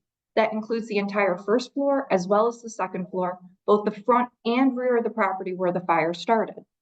Right, but there's nothing in the record that shows that this cigarette caused the fire. And isn't that the problem you have here? As Justice Bannister pointed out, the fire department investigated and they ruled it undetermined. So aren't you just speculating that he said he smoked, so it must have been a cigarette? Because it can't be anything. That's not res ipsa, though. Well, respectfully, Your Honor, instrumentality. I apologize, Your Honor. I'm sorry. No, go ahead. Sorry. Respectfully, Your Honor, that not only that evidence that I pointed to, but not only that, Barcombe admitted to the police as well as in his deposition that he believed that the fire was started because he dropped a cigarette. He initially believed that, but then he realized that that wasn't how it started. He never initially, well, respectfully, Your Honor, I don't think he ever backed away from that. He said he never changed away that he believed he dropped a lit cigarette. And I believe that this is exactly the type of situation where res ipsa loquitur is intended to apply. The evidence demonstrates that it is more likely than not that the fire was caused by Barcombe's negligence. It is the circumstantial evidence when you look at it as a whole that points to that. And we believe that we've demonstrated not only that Barcombe had exclusive control over the instrumentality, but that the fire would not have started but for Barcombe's negligence. Okay, so the instrumentality meaning the cigarette? Not only the cigarette, yes, as well as the property in this instance. There was no one else there. It's both of those all together. And then alternatively, Your Honor, I guess, secondly, that leads kind of into my second point of we believe the court erred for similar reasons when it granted Barcombe's summary judgment motion, dismissing the negligence cause of action. Because even if the court finds that Akid failed to meet its burden on summary judgment, which we still believe we have, I don't think there can be any dispute that Barcombe failed to meet his burden for summary judgment. And at a minimum, Akid would have raised sufficient questions of fact that Barcombe should not have been awarded summary judgment. All Barcombe pointed to, and apparently the lower court agreed, was that the fire was caused by some unknown alleged arsonist. However, there's no evidence of arson. As Your Honor previously pointed out, the fire department and police department investigated this fire. If there was evidence of arson, it would have been found. There was no such evidence found. Additionally, the neighbors all confirmed that there was no one at or near the property at the time of the fire. The only person there was Barcombe. And then Barcombe offers no explanation as to how some unknown arsonist would have broken into the house, gone up to the second floor, started the fire, and escaped, all without being undetected. Simply put, there's no evidence of arson. Wasn't it though that the area that they believed that where the fire started was a storage area which was under the exclusive control of your client? Wasn't anywhere that the defendant would have that access or ability to enter that area? Respectfully, Your Honor, no. I believe the fire department report indicated that the fire started one story above, which would have been the second floor, and it was the rear of the property. That's precisely where the bathroom is located in this house, where Barcombe testified that when he was getting ready for bed, he went to the bathroom, again, while he was smoking cigarettes. And even if it was the first floor of the property, Barcombe again testified that while he was taking this heavy sleeping medication, he continued to smoke cigarettes throughout the entirety of the property. In addition to all of that, Barcombe owed a duty of care to maintain the property in a reasonably safe condition. Not only was smoking in the property a violation of the lease, but it's certainly reasonably foreseeable that smoking inside a house, especially while taking heavy sleeping medication, could cause a fire. Therefore, Barcombe certainly did not meet his burden on summary judgment, and alternatively, Akeed would have raised a material issue of fact that required denial of summary judgment to Barcombe. Unless your honors have any other questions on that point, I want to move to the last point of our brief. Continue. And then lastly, we believe the lower court erred when it denied Akeed summary judgment and granted Barcombe summary judgment, because there's two separate provisions of the lease that required Barcombe to indemnify Akeed. That first lease provision relates to the insurance obligation. It's undisputed that Barcombe agreed to obtain fire and property damage insurance. It's also undisputed that Barcombe did not obtain that insurance. This failure to obtain the insurance is a material breach of the lease, and it makes Barcombe liable for the resulting damages, which in this case are the damages to the property. Is that kind of agreement violative of the general obligations law? Well, Your Honor, I believe that is actually, it's two separate provisions. This is the insurance provision. And I think there's, as we put forth in our brief, there's a lot of case law out there that talks about in the insurance provision being distinct from the indemnification provision. The requirement to obtain insurance certainly does not violate the general obligations law. And but isn't the problem here that it required the tenant to indemnify the landlord for the landlord's negligence? That's the problem. It's not that they require insurance. They can require insurance, but it's really for the tenant's negligence. And understood. the requirement was too broad, I think, is what the contention here is. What do you say about that? Certainly, Your Honor. And I just want to make it clear that, again, our position is that Barcombe was required to indemnify Akeed for two reasons. The first reason is because he failed to obtain the insurance. The second reason relates to the indemnification provision that Your Honors are pointing to. It's our position that the indemnification provision is sufficiently tailored to only require Barcombe to indemnify Akeed for Barcombe's own acts or omissions. However, even if the indemnification provision did seek to indemnify Akeed for its own negligence, which we dispute, that does not automatically invalidate the indemnification provision, because there's no evidence here that Akeed is negligent. This is precisely set forth in Podell versus Glimmer 5, Guzman versus 170 West End Avenue, and Dwyer versus Central Park Studios. Where here, there's no evidence that the landlord had anything to do with the fire. Even if the indemnification provision did seek to indemnify Akeed for its negligence, which, like I said, we dispute, that does not invalidate the indemnification provision. Akeed is not seeking to shift its own liability to Barcombe. There's no evidence that Akeed caused the fire. Akeed is only seeking to be indemnified for Barcombe's negligence. I think we have your argument on that. Okay, understood, Your Honor. As it relates to the indemnification provision as well, Barcombe also argued, and again, the lower court apparently agreed, that the indemnification provision, he wasn't required to indemnify Akeed because there are several provisions in the lease that are unconscionable.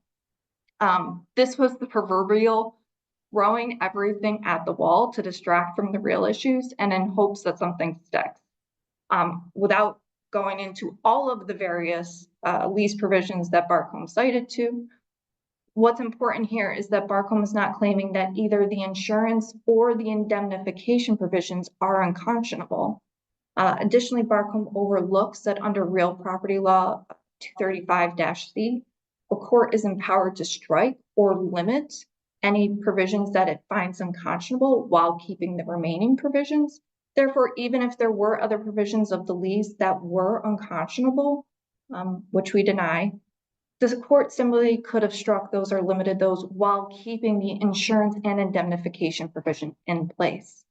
And then lastly, the Barcombe argued that the indemnification, he had no requirement to indemnify a Keed because the lease violated real property law, section 235-F. We disagree with that. Barcombe's access to the property was never restricted. The lease never restricted his access. A Keed never restricted his access. And additionally, Barcombe's failure to notify a Keed of an additional tenant while simultaneously charging rent and subletting a room would invalidate any argument under real property law 235-F. Unless the court has any further questions, we'll rest on our papers. Thank you very much. Thank you, Your Honors. Mr. Bedenko? Good morning. May it please the court. The lease is trash. This lease never should have existed. Mr. Barcombe had every right to have a roommate, subtenant, whatever you want to call it. And when when the owner of a Keed found out, he falsely induced Mr. Barcombe to get a new lease, to sign a new lease under fraudulent pretenses, telling him that it was illegal for him to have a tenant that he was clearly allowed to have.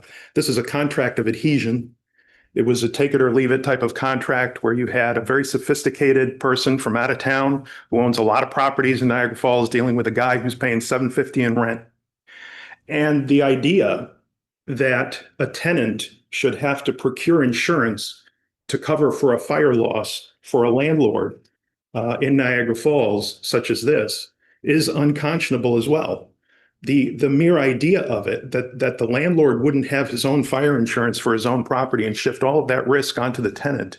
You know, the reason why neither That's a term that's generally used in commercial leases. Exactly. And I was just going to say, Judge Montour, that the reason why we were unable to find any cases having to do with residential leases, well, neither could the appellant, because it simply never happens.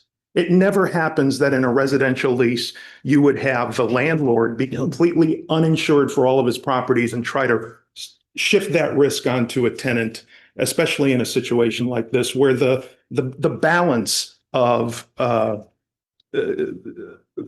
between the two parties is so disproportionate. Isn't that the justification for the general obligation law? Exactly. Thank you.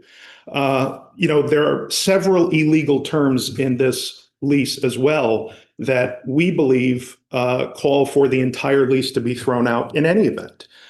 Sure, you know, we may have thrown a lot of things at the wall, as the appellant said, but the things that we threw at the wall are clearly illegal. And again, it's the landlord taking advantage of the tenant and trying to impose upon the tenant unconscionable and improper terms that never should have existed in a lease such as this. Just like the insurance one, even though there's not a specific statute prohibiting those. So I think that the entire lease should be void from its initiation. I think that the unconscionable and improper terms, which there are multiple, and appellant argued that, well, you know, in some of these cases where there was, you know, one violation of the real property law, you know, they just excised that portion, that illegal portion from the lease. This lease has so many illegal portions that the whole thing should be thrown out. Finally, as to negligence, Mr. Barcombe's alleged negligence, there is as much proof that someone from a Keed caused this fire as there is that Mr. Barcombe caused this fire. Mr. Barcombe testified that just minutes before this fire took place, somebody was banging on the door, yelling and screaming bloody murder, that they were going to come and they were going to burn down this, you know, you better watch out kind of language. And then shortly thereafter, the building burns down. Mr. Barcombe, as one of your honors said, initially thought he could have been the cause of the fire because he had been smoking. But the smoke came from a different room from the one that he was in. So if anything, Mr. Barcombe is the victim in this case. There is no proof whatsoever that he caused the fire. This is all rank speculation. Is it a res ipsa case then? No, it's not a res ipsa case because we don't know what the instrumentality is. The house isn't the instrumentality. The house didn't spontaneously burn itself. Something caused the house to burn, and even the fire department. We don't know that it's a cigarette. We don't know that it's a cigarette. We don't know what it could have been. It could have been anything under the sun. It could have been an electrical short. It could have been somebody from the outside accessing the house. It could have been the person who made a threat just minutes before, carrying out the threat. We just don't know. So with that, unless your honors have any questions, I'll rest on my papers. Thank you, counsel. Thank you.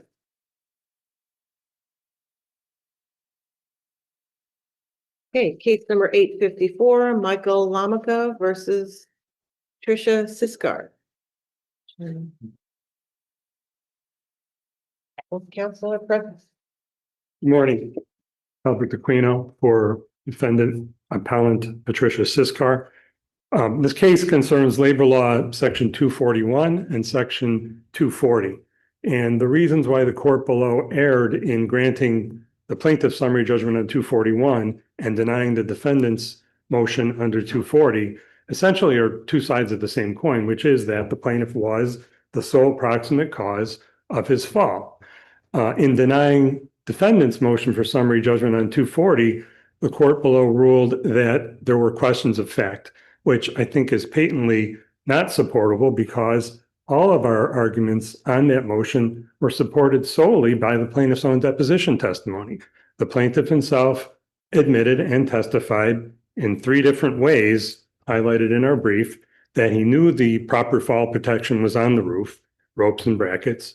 He knew he was supposed to be using them, and he simply forgot to use them. And under Cahill versus Triborough Bridge Authority, the pattern jury instruction holds that if the plaintiff fails to use those fall protections, which were available for no good reason in the language of the case, then summary judgment for a defendant is appropriate. Were they available? I mean, there wasn't an anchor in place? My recollection was The there plaintiff, wasn't an anchor in place where it's supposed to be, so it would have had to been moved. So I asked the plaintiff, if you wanted to, you could have moved the bracket over with the rope and hooked it up, tied off before you did anything with the ice shield, correct? And he said yes. Again, his own testimony establishing the facts necessary for a sole proximate cause defense. So isn't there a question of fact of whether or not there was sufficient number of brackets, anchor brackets? He raised no question of fact about that himself. He said it was there. Wouldn't it have been there before? Was it his responsibility? Was it the owner's responsibility to have that? It was on the roof, and he admitted that it was. Apparently it wasn't there where it's supposed to be. He was on the roof. He admitted that he was on the roof for 3 minutes and could have moved it over and used it simply by pulling the rope. But wasn't there in the first place? Yes, it was there. Well, it wasn't in position in the first place. Well, it was on the roof. Now let's look at the Montgomery case in the court of, or Blake, I should say, in which case there was a ladder on the premises of the job site.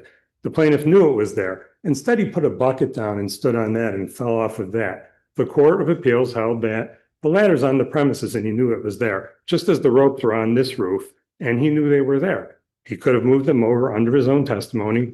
He chose not to do so. Plaintiff's position on that is that the ropes were not provided. The plaintiff's own testimony is that the bracket and the ropes were there. Had he pulled the rope over, he could have said it. His own testimony is the brackets and ropes were already on the roof. The ropes were up there. I just forgot to grab one before I got to that section. To be sure, I asked him, so the equipment was there to use. You knew to use it. You just forgot to hook up once you got there. And he said, yes. That disposes, I think, of the question here. Well, counsel, didn't plaintiff also blame the ice shield for his fall? He did. And on that, in every such case, there's some hazard that causes a fall. Sometimes it's just gravity itself because you're on an elevation. And I think that's a red herring that the plaintiff has raised here. The fact is, that's why he should have been tied off. Had he been, the ice shield wouldn't have caused his fall because he would have been protected from the fall. So whether it's gravity, ice shield, tripping over a tool, the issue is, was the fall protection used? He chose not to use it. Plaintiff's other position is that he did not intentionally not use the ropes. There's no case that requires the court to engage in an analysis of whether the plaintiff intentionally or for some other reason did not use available fall protection.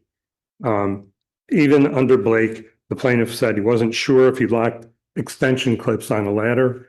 The court said that's not a good reason, just as in this case, forgetting is not a good reason. If it was, any plaintiff could say, I forgot to use the device that was there, and that's a good reason for not applying sole proximate cause, and that's not the law. Lastly, on the 241 motion that the plaintiff made, which was granted, obviously there cannot be liability under 241 if sole proximate cause is found under 240. There can only be one cause. The fact that 240 should have been granted also is a reason for reversal of the grant of summary judgment to the plaintiff on 241. Thank you, Mr. Spino.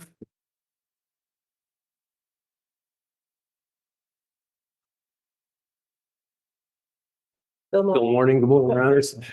I think our position is pretty clear in the briefs. We think this is a pretty straightforward 240 and 241-6 case.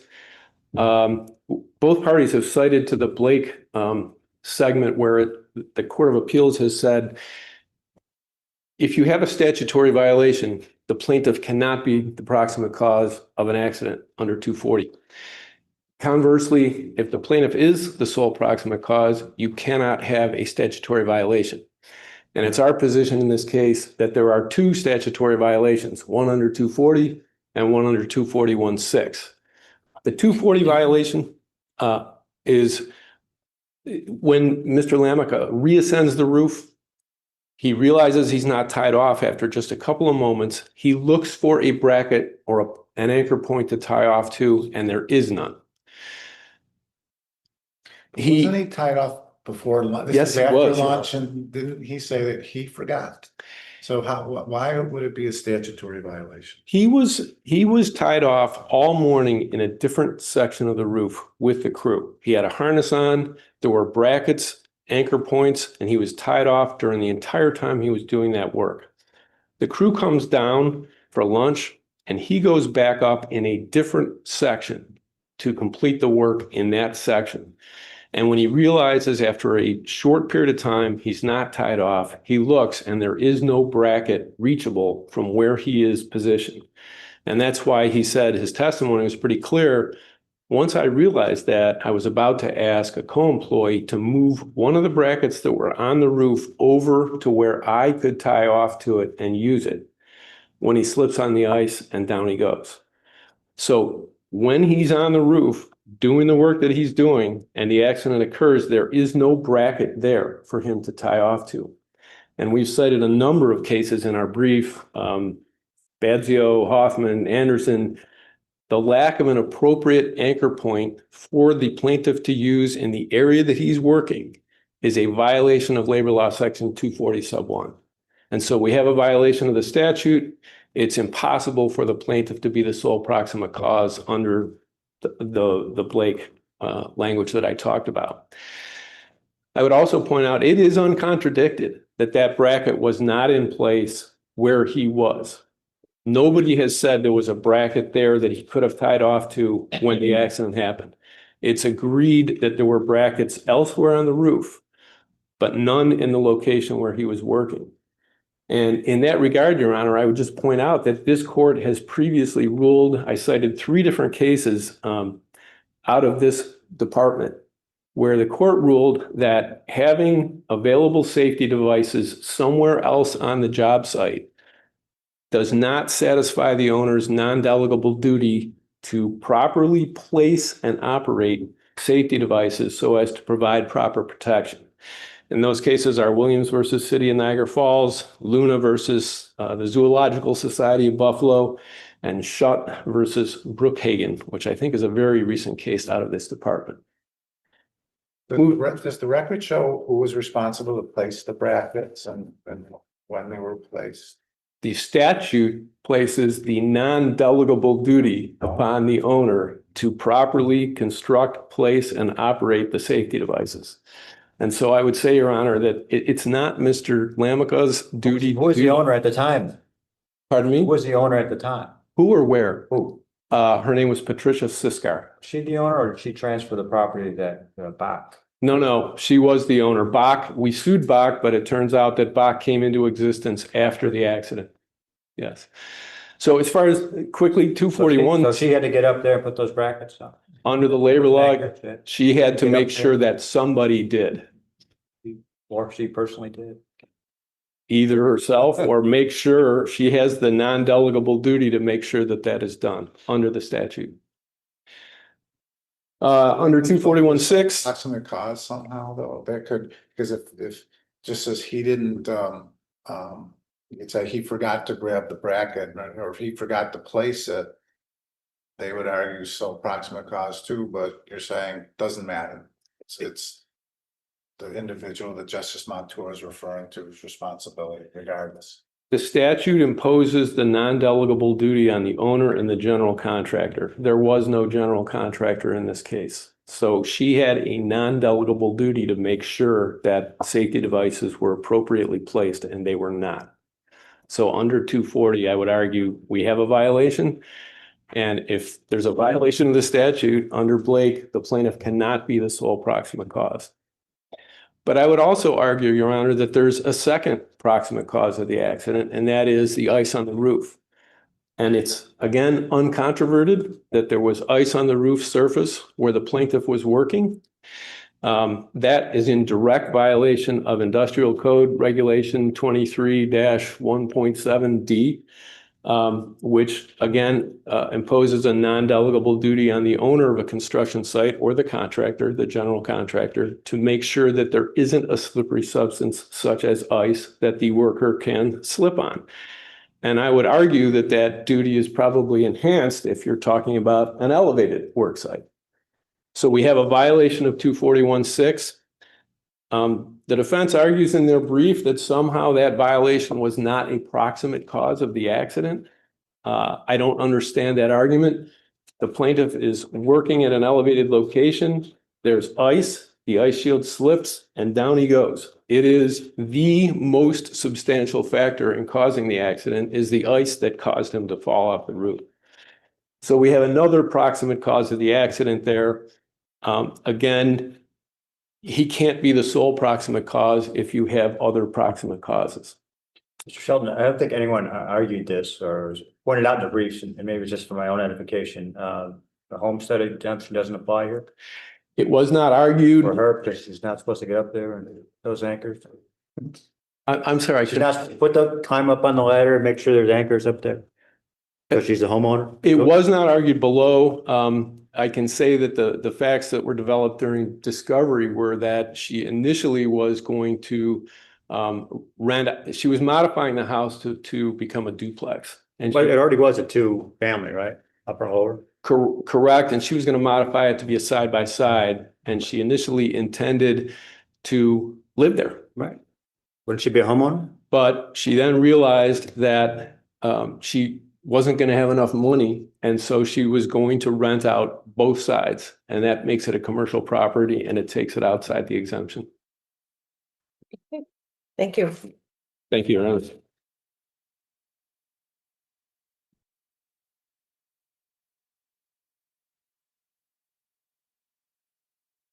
Okay, case number 855, Joseph Takats versus Portside Condominium.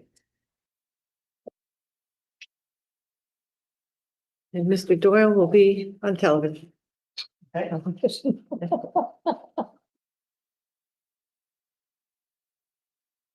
Okay, Mr. Doyle, we could see you. Can you hear us? Yes, I can, Your Honor. Thank you. Perfect. And we can hear you, Mr. Nava. Good morning. May it please the court. My name is Jim Nava. I represent the appellants. My clients are essentially managers of condominium property. And the charge against them is there was a pipe that burst in a common area that caused some flooding. And it happened because of their negligence. There was damage from the flooding to Mr. Doyle's client, who's the plaintiff, Joseph Takats. And that was at least partially covered by his first party fire insurance with Amica. So we have a subrogation case, Amica as a subrogor of Joseph Takats against my clients. Part part of the claim, part of the damage was not covered, so it's essentially, there's part of this claim is individually on behalf of Mr. Tackett's for damages he sustained that he wasn't, that weren't covered, he wasn't compensated for. My clients, and there's another defendant in this case, Mr. Parks, but my clients are, they had their insurance through a traveler's company, and Amica Insurance and Travelers and Mr. Parks' carrier also are all members of the Arbitration Forums, Inc., which part of being a member of that is that there's a property agreement, which essentially says that all of these signatories, if there's claims among them for property damage, they have to be handled through arbitration. So what happened here is that the case was sued in court, and ultimately there was a motion to compel arbitration on that basis, and the motion was denied. And wasn't that like 10 months after? Wasn't there participation by your clients to submit an answer and go forward with proceeding through with litigation? Then sure, 10 months later, decided, oh, there's an arbitration clause here. We're going to enforce that. Right. So there was a gap, a period of time. Okay, so my clients, what we did is we put in an answer and we served discovery demands. Now, part of the claim is not arbitrable, and there's no question. That sounds like you're participating in the litigation. Well, we participated. Well, the standard is set by the Court of Appeals is in a case I cited. Let me get that in front of me. So it's a Sherrill versus Graycoat case.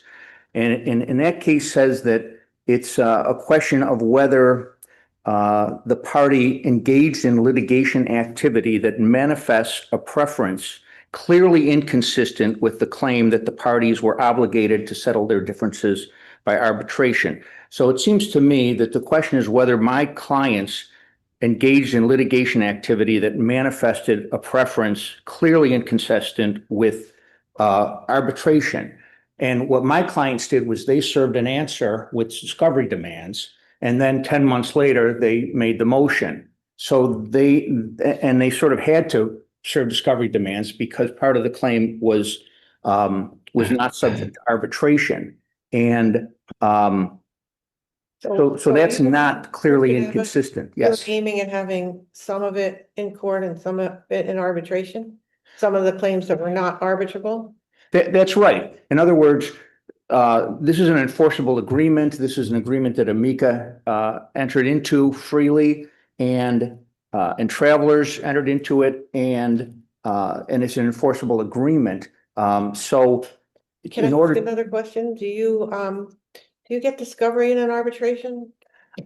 I don't know the details of the arbitration rules. I mean, I would say.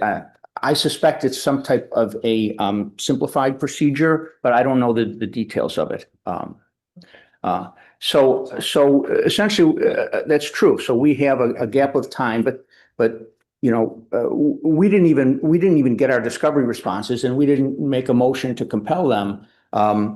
So there was no activity. There was no litigation activity once the answer was served at all until that motion was filed. And the absence of litigation activity in that time period, I don't see how that could be determined to be litigation activity that's clearly inconsistent with arbitration. I mean, frankly, arbitration was something that was discussed, but there was no, the motion came later.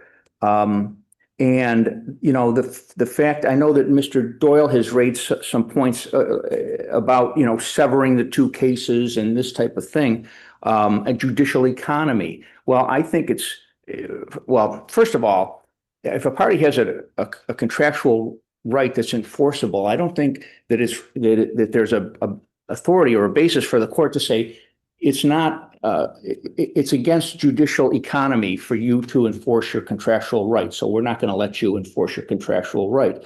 I don't think there's any authority for that.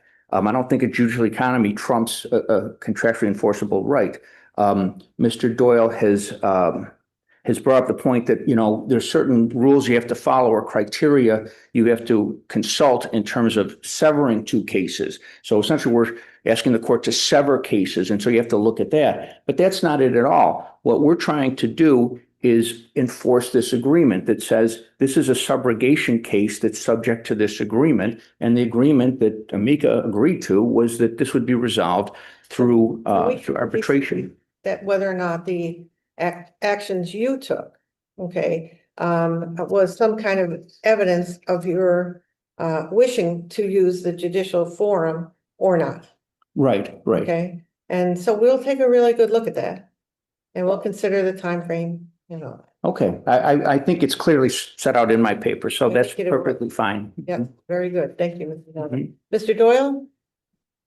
Your Honor, I think that there is a very clear affirmative acceptance of the judicial forum by Mr. Nava and his client. They filed an answer with affirmative defenses. Their answer did not include the defense of arbitration. They asserted cross claims. They served discovery demands. They served deposition notices. They engaged in courtroom conferences, including scheduling conferences. This is clearly inconsistent with the intent to engage in arbitration. They, after the fact, realized that there was the possibility of arbitrating this case, but I think they were a day late and a dollar short in terms of that, that motion.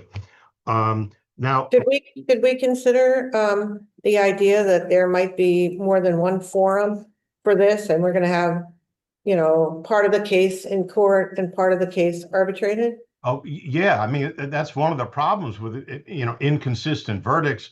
The judicial economy, or at least the economy of having all of the cases in front of one arbiter, meaning Judge Siragusa and or a jury. I mean, otherwise, we're going to have arbitration with some parties, and Mr. Tackett's and the other parties will be still involved in the case in Supreme Court. Now, the prejudice is manifest here. We've had to engage in considerable expense and delay in terms of the litigation. The litigation continues. In fact, Mr. Nava recently filed a second motion to amend his complaint. That's not in my papers because it happened after, I think it was after the fact, but in any event, it's filed under NYSIF. We have continued litigation by travelers, and one of the biggest issues that I have as a matter of policy is that not only did they waive their right to arbitrate, I think the record is clear on that, but also that if what Mr. Nava wants to happen does occur, then we're going to have just a mess with some parties involved in litigation, some parties involved in the arbitration, and it's going to be a bigger mess than it is already. We have your argument. That's my story, and I'm sticking to it. Thank you very much. Thanks, everybody. Okay, case number 857, Cianci versus University of Rochester.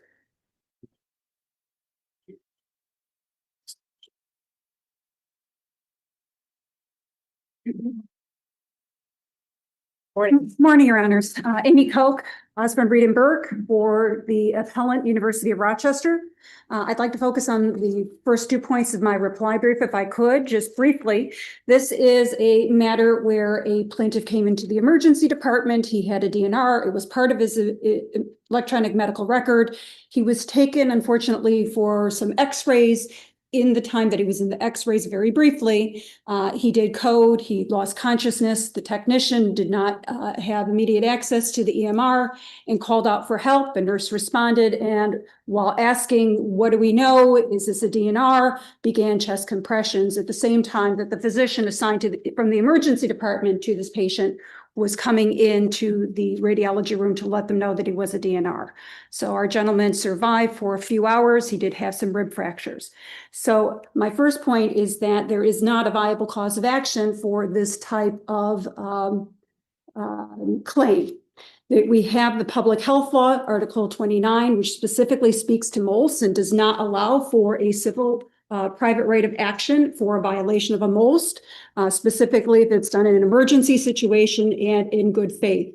The nurse acting here was certainly acting in good faith. Plaintiff's expert opined that she did absolutely the right thing, or excuse me, he did absolutely the right thing in starting the chest compressions until a determination could be made about the DNR. So you're saying if there was pain and suffering this individual suffered during that time, that they wouldn't have a cause of action, you'd be protected by the most? Yes, correct. We be protected by the public health law, Article 29, which does not allow for any private right of recovery because the greater risk is to the public. Specifically about violation of the order.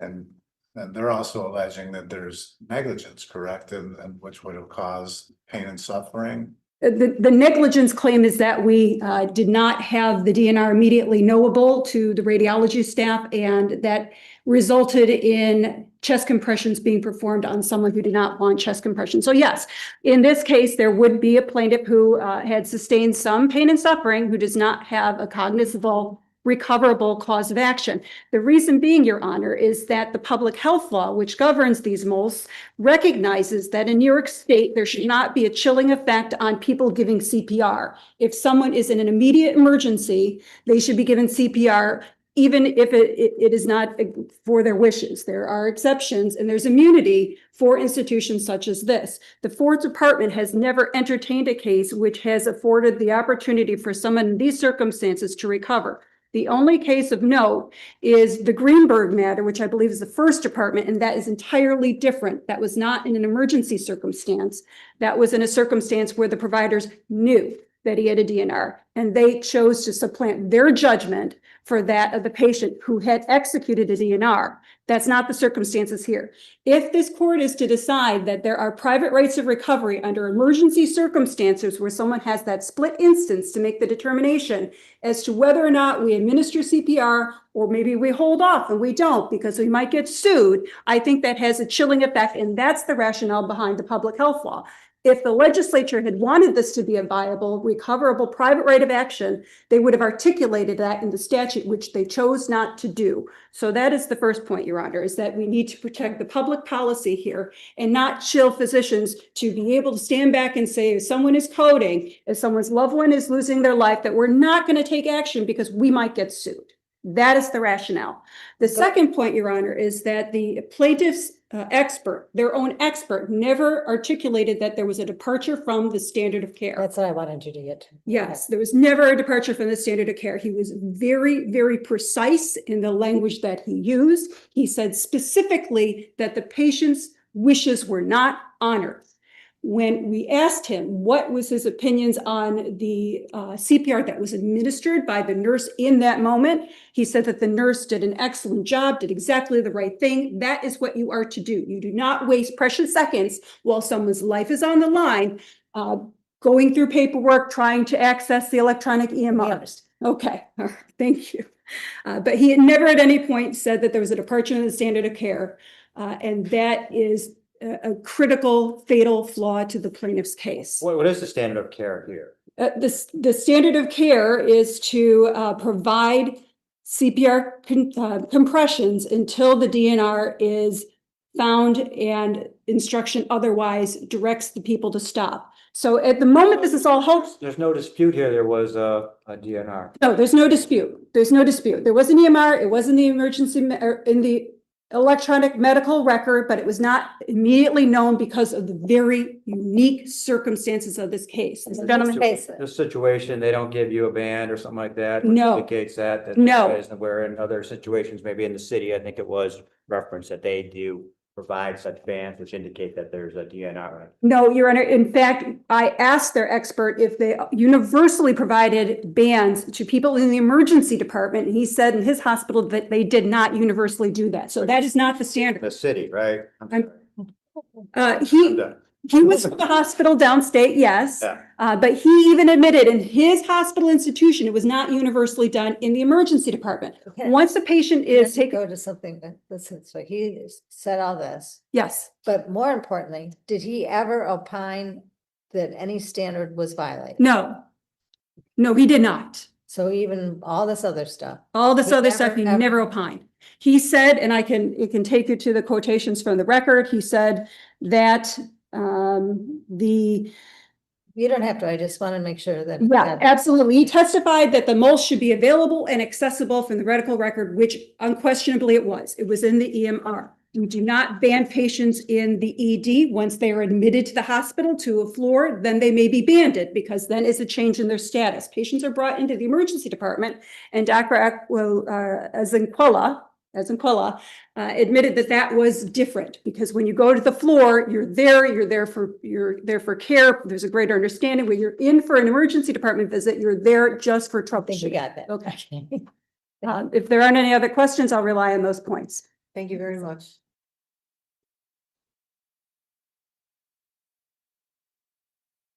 Morning, Your Honor. Stephen Lucia on behalf of the respondent. I'm happy to submit on my papers unless you have any questions. I would just say this, Ms. Koch has said this was an emergency situation. This gentleman had many comorbidities. He was in the hospital for hours before this event occurred. That mulch was easily obtainable by any medical staff and should have been accessed right from the time he came into the hospital. And all that I'll submit. Thank you, counsel.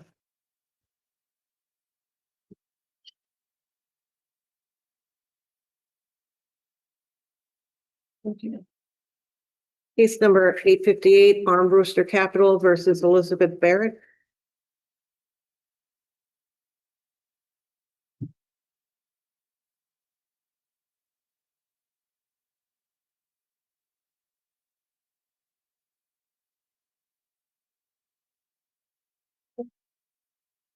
Good afternoon, Your Honors. I'm Peter Glennon from the Glennon Law Firm PC on behalf of the appellant counterclaimant Elizabeth Barrett. Counsel, I'll be brief. This case is really just about how the motion court erred by misinterpreting proper analysis for a motion to amend a pleading to add a defamation per se claim. That's where this really is. This was a motion to amend, not a motion to dismiss like all other cases at the appellate level, not after a trial. This was a motion to amend, and the threshold issue was simply whether, under the Court of Appeals in the Armstrong case, is whether there is the possibility of a defamatory intent. When it goes on to this, the proposed counterclaim does allege a false statement. And here the court erred in even going to assess the veracity of those statements, and then just veered down this path under the analysis of a motion to dismiss for this relatively new cause of action, defamation by implication. Unless the court has any questions, I'll proceed. Thank you, counsel.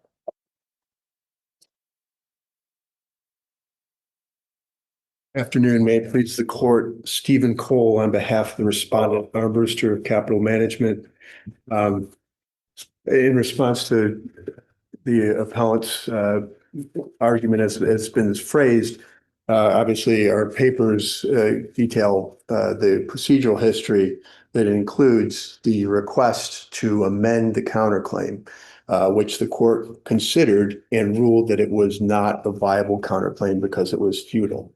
And there were a number of reasons that the court went through, including the fact that the alleged defamatory statements were substantially true. So as a result, there was a higher pleading standard. Court know that they were substantially true. Because we had submitted in opposition to the motion to amend the complaint, the deposition testimony of the defendant counterclaimant herself, which went through line by line the emails that she was complaining about and identified the aspects that were true or not true. And there are 3 sentences in that email. And the first 2 she admitted were true. The Armbruster Capital Management is a registered investment advisor. It's subject to regulation. It has to monitor the trading activities of its employees. And the last one was she found this, the counterclaimant, Ms. Barrett, found this unduly burdensome, burdensome. And as a result, there was a change in her employment status. Essentially, there were 2 different ways it was phrased. But she agreed and had written down in a letter, in an email to Armbruster Capital Management complaining about this very thing, about the monitoring of her personal trades. It was burdensome and time consuming. So Well, the reason I asked you that question was because it appears that, this is on the merits determination as opposed to a motion to amend the complaint. And usually, do we engage in that kind of investigation or analysis? well, I think what the court did was properly consider whether or not the amendment was futile. And it was futile for a number of reasons. One, as we've discussed and as in our brief, because it doesn't state a viable cause of action, because she's already admitted that these statements are substantially true. But that's not the standard. Isn't the standard palpably insufficient or devoid of merit, which is a pretty, low standard or high, depending on the way you look at it. Well, It's one of those extremes. It's an extreme standard. in this instance, in terms of the palpable insufficiency of it, the actual pleading itself was insufficient.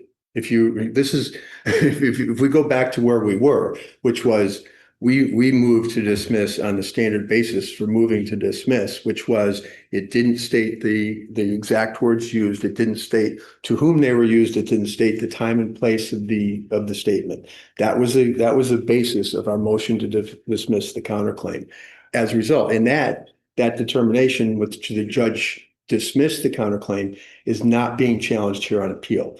But the defendant moved to amend her complaint and submitted an additional, a new pleading. The new pleading didn't do anything to fix the prior issues with the prior pleading, because again, we pointed this out in our response to the appeal.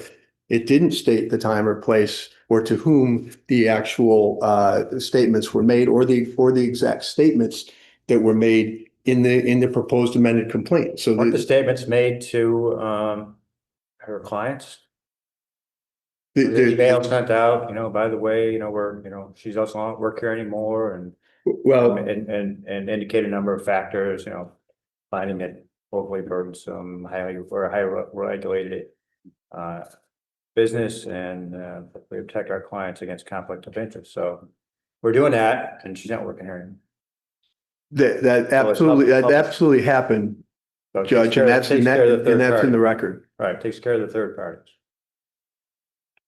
Well, If it's emailed to her clients, aren't those the third parties that they're being addressed to?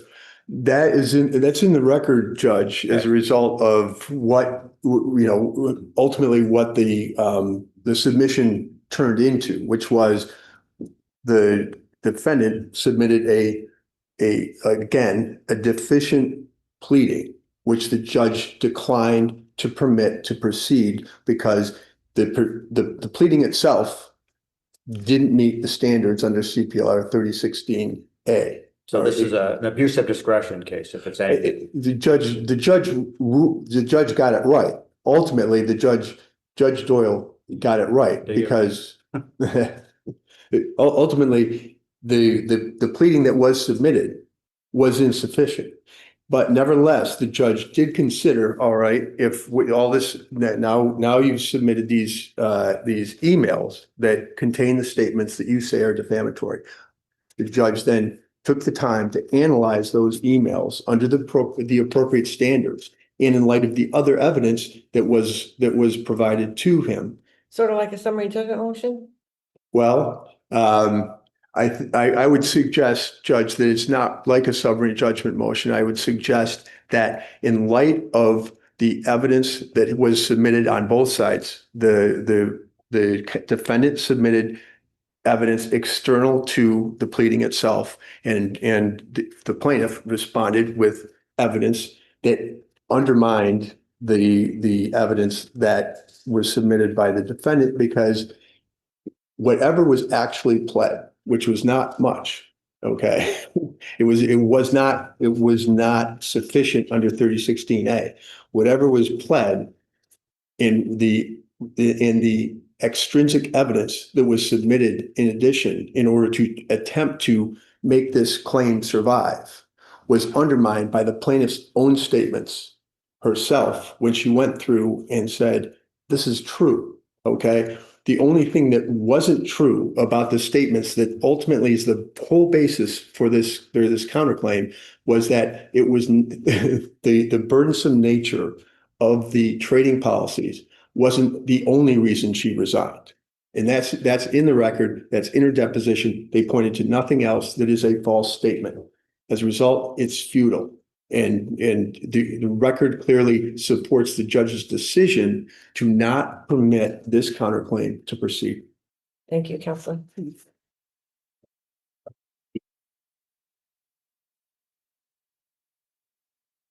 Answers any question.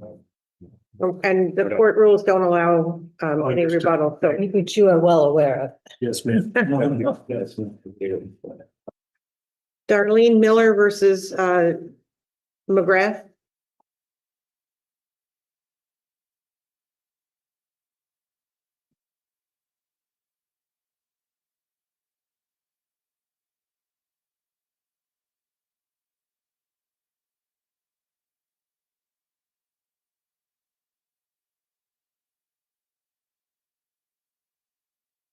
Mr. Solstein? Thank you, Your Honor. May it please the court. There are two primary reasons for the lower court's decision. The first one, the court apparently determined that our experts raised new theories of liability, and therefore defendants were somehow surprised and prejudiced. So the standard is the Braxton and Darashaw cases, and we take a look first at the complaint, and I would submit that our complaint was comprehensive and set forth in the complaint itself a consistent theory of liability. The complaint for Dr. McGrath included not only the theory of liability, but the specific arteries that he failed to take into account of. The same goes for Dr. Frederick. And then we look at the bills of particulars, and the bill of particulars are extensive. Goes through point by point. I mean, they're reproduced in the record. They're far more than a general statement of the acts and omissions. So from day one, we had a comprehensive theory. The comprehensive theory, very simple. This Darlene Miller comes in with hemoptysis, and they was not properly managed. In that, under that umbrella, we have the interventional radiologist, and we particularize both in the complaint and in the bill of particulars in excruciating detail what the deviations were. We did the same for Dr. Frederick.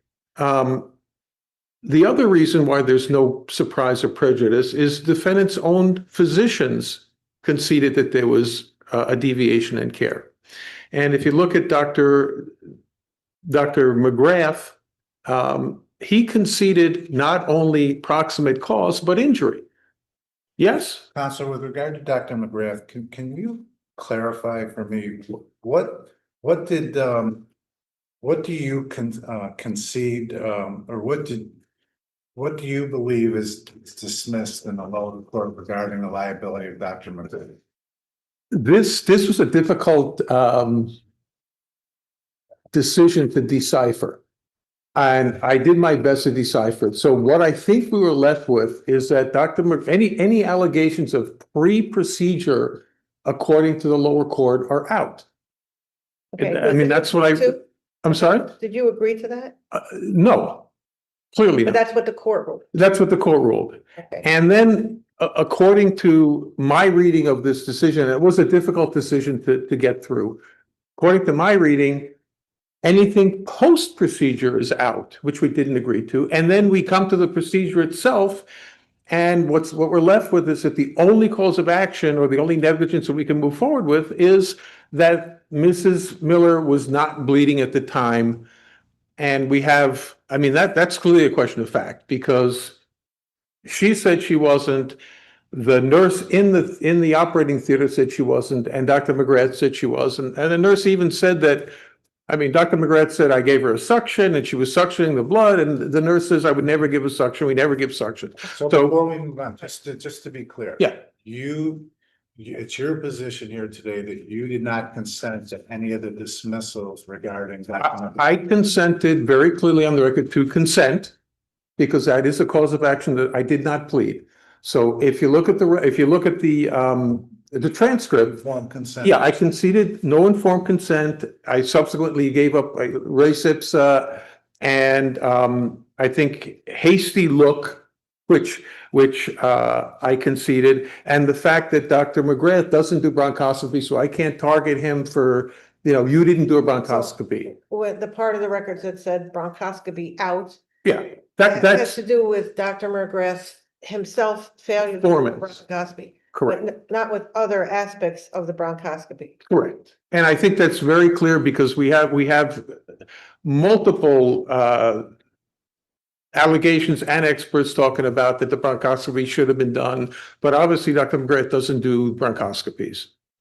So as far as was there any change in the theory of liability? There wasn't. Was there any surprise? There wasn't. Dr. McGrath conceded to.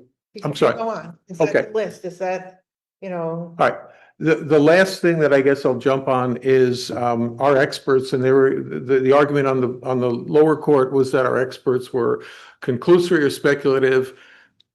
I got to tell you, I think those affidavits were extensive. And the one thing I do want to point out, the neurology expert miscited. This is not somebody who does litigation. Miscited to Dr. McGrath's Exhibit 13 as page 13, when Dr. McGrath said, okay, it's reproduced, the actual document or Dr. McGrath's testimony is reproduced at 483. And the document itself, which was Exhibit 13 for Dr. McGrath's deposition, is the 731 note, which says there's no procedure note for his procedure. And quote, no intervention noted, meaning that these folks in the ICU taking care of this lady had no idea what happened in the OR. so Sorry. you gave us we're just trying to make sense of this because there's so many moving parts, okay? So we want to get down and I want to make sure that we have, you told us of 4 things that you conceded: informed consent, res ipsa, hasty look, and failure to do a bronchoscopy. And we gave away Maduba. We never, I think there was a Maduba argument that we felt we're not going to go forward with. Okay. So Those are the list. Okay, okay. Everything else I think is Things that the court eliminated. Okay, and those are the things that we're going to talk about, right? Yes, The things that they eliminated that you feel should be part of this case. correct. Okay, let's go. And that was everything pre for Dr. McGrath, everything post for Dr. McGrath.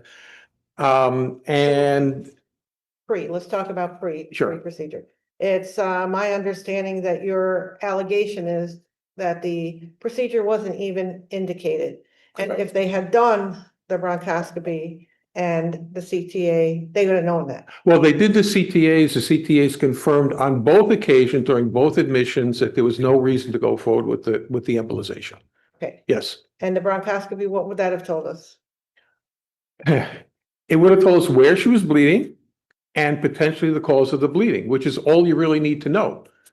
And our experts went through why that was critical, because you have a smoker and it's not going to be bleeding from a major artery that needs an embolization. And you don't expose a patient to that risk of the catastrophe that was suffered, where you don't know what she's bleeding from or where she's bleeding. And Dr. McGrath conceded this is multifocal, don't know where it is, and he went in and decided even before, and this is another critical factor, even before the second CTA, he said, I'm going to go ahead and do the embolization.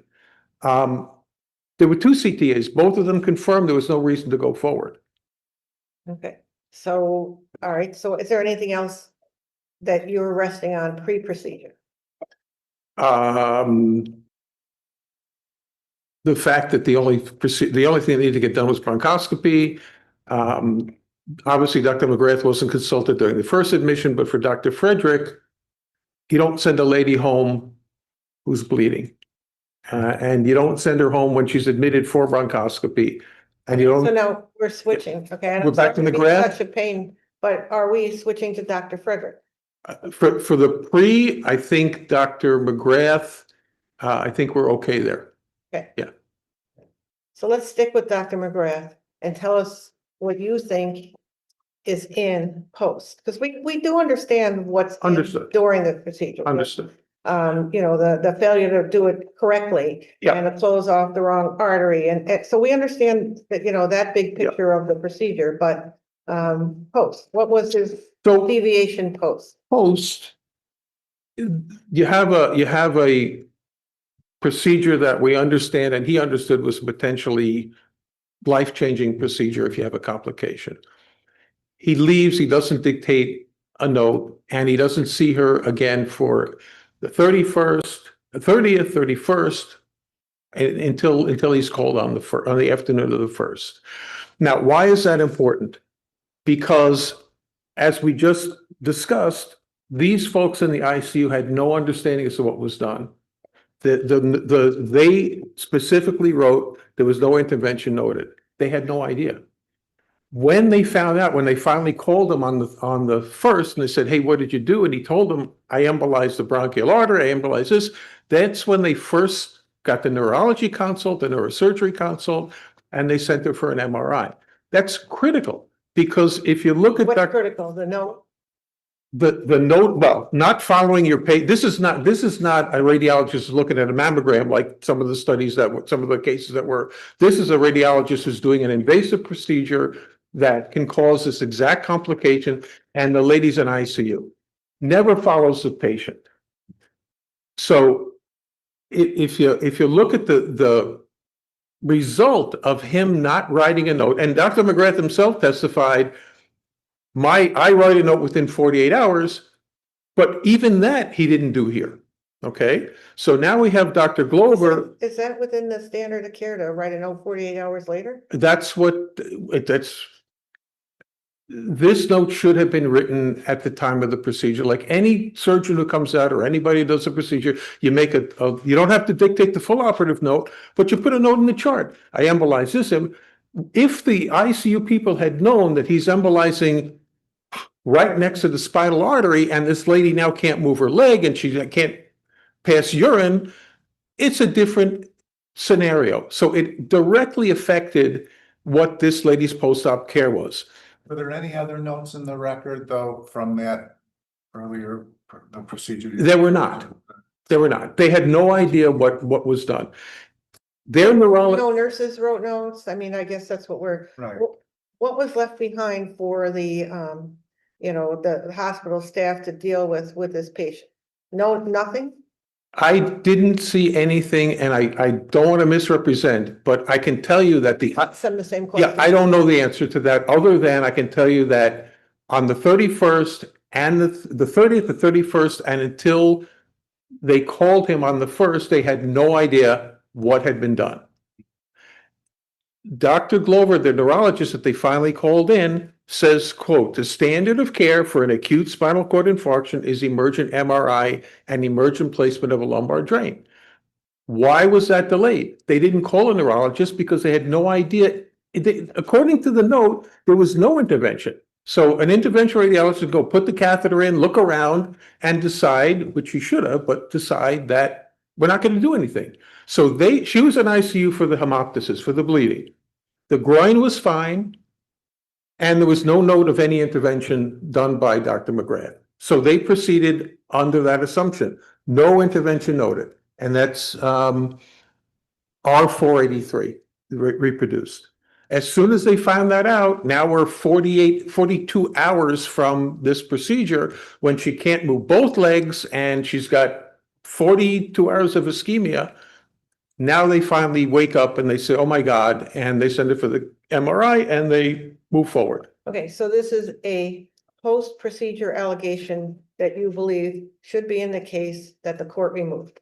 Right, and under, I think the Wright case, which is a loss of chance case from this court very recently, I mean, the proof is that if the jury could reasonably infer that there was a substantial possibility that the outcome could have been different, yes, that's exactly right. Had he written the note, they would have known, because as soon as they understood what had happened, she goes down for the MRI.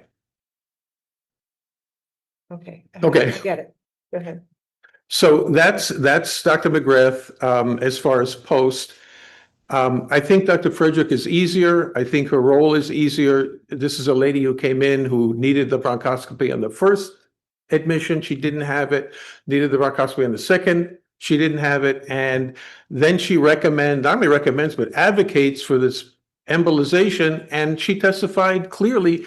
She doesn't know what the indications are. She doesn't know what the complications are. She doesn't know how to do it. She doesn't do it. And this lady was admitted, even the ER doc and the ICU doc and the internal medicine doc all said this lady needed a bronchoscopy. So the excuse on the first occasion is that there was not enough bleeding, and the excuse on the second was that there's too much bleeding. We have the interventional radiologist and the pulmonologist, both of whom say this is a conjunctive management. And they both say that the bronchoscopy was all that this lady Let me needed. ask you this question. Okay, this is more of a general question. Is there anything in the record that might indicate that these allegations that you talk about with Dr. McGrath, the pre and post, is there any indications in the record that they're coming in no matter what this court does, that in fact they weren't eliminated or you agreed to let them out? I'm trying to understand I apologize. I'm trying to understand. So, you're claiming that, well, I'll just pick one, that preoperatively, the doctor should have insisted on a bronchoscopy. Okay. So is there anywhere in the record that might indicate that that particular allegation is in this case already, that we don't need to put it back in? That's what I'm saying.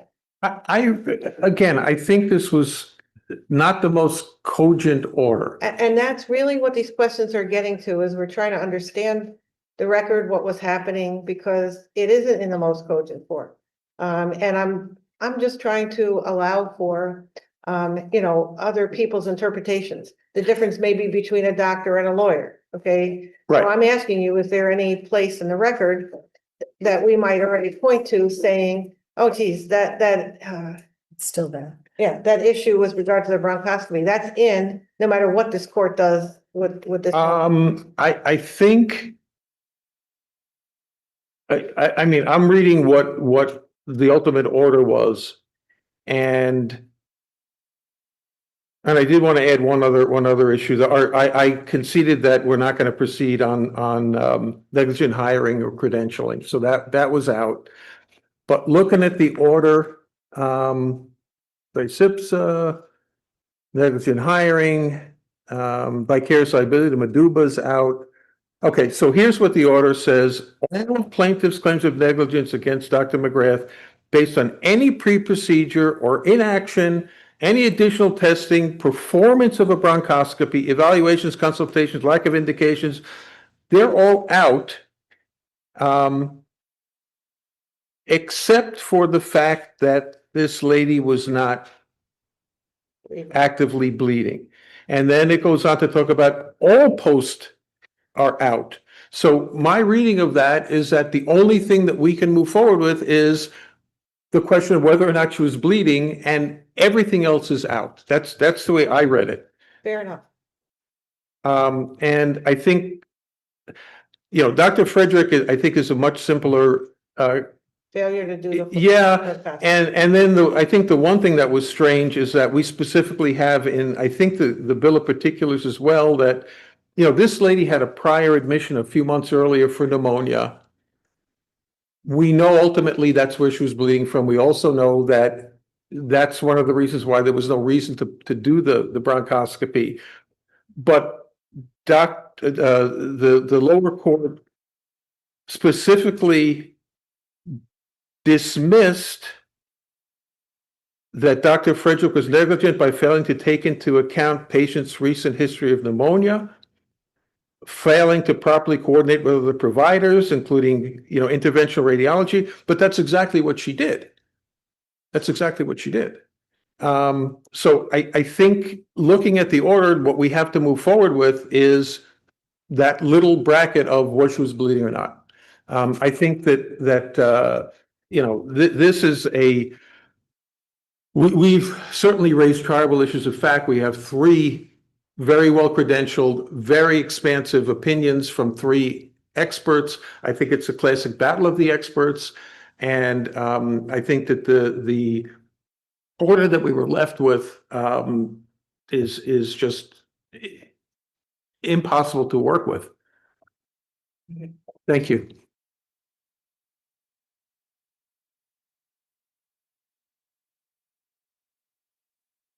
It's indeed afternoon, council. Yes. Good afternoon, Your Honors. May it please the court, Neil Johnson, appearing on behalf of defendants Carla Frederick, MD, and UBMD Internal Medicine. I agree with Mr. Goldstein on one thing. This is a relatively simple. This is a relatively simple and straightforward order as it pertains to Dr. Frederick and to UBMD Internal Medicine. In the plaintiff's opposition papers to our summary judgment motion, I believe it was at paragraph 70 or 71, one of those two. He essentially outlined 7 theories of liability against our clients. This appears to have been a distillation of everything from the complaint and the bill of particulars. So just boiling it down to this is what the allegations are. In the decision, and after briefing and after oral arguments, the court dismissed 3 of those specific theories of liability. I've outlined them in my brief for you. To my knowledge, the idea that they were new theories of liability, I don't believe was the basis. Is that how the judge ruled those things out, saying they're new theories of liability? I don't remember. To give any reason other than, I know it was a little terse at times. This is out, but in this case, you mentioned 3, were they dismissed from the case because they were new theories? Not to my knowledge. What did the court say? Do you recall? And I don't need a word for it, but I apologize, Your Honor. I don't have the they just decision. say out. That may have been the case with at least some of them. But what I would like to say is that in our papers on the motion and in our respondent's brief on this appeal is that we very clearly outlined other reasons why those allegations should be dismissed. Whether it was, excuse me, the opinion of the expert being speculative on a specific issue or not even addressing one of those theories of liability. And there may have been some conclusive arguments in there as well, where an expert just simply restates the allegation from the complaint or the bill of particulars, which I think it's pretty well understood that that's not sufficient to raise a tribal issue of fact. So the court eliminated 3 of your 7 theories of liability, and there's still 4 left. There are still 4 left, Your Honor. Okay. So we're really talking about what do we do with the 3 that the court eliminated? That is my understanding, yes. Okay. Yeah. All right. And I would be happy to rest on my papers unless you have any specific questions about those 3 theories or I think anything those are else. things we have to look at in writing. Thank you so much. Thank you, Your Honor.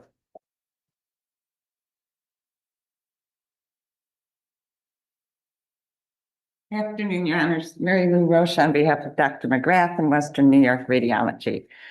I'll start with the pre-procedure. The bronchoscopy. Let me, Okay. no, you don't get to go so fast. Absolutely. Okay, so counsel outlined for us, because I promised him I'd ask you the same questions. 1, 2, 3, 4, 5, 6, 7 areas that he agreed were out.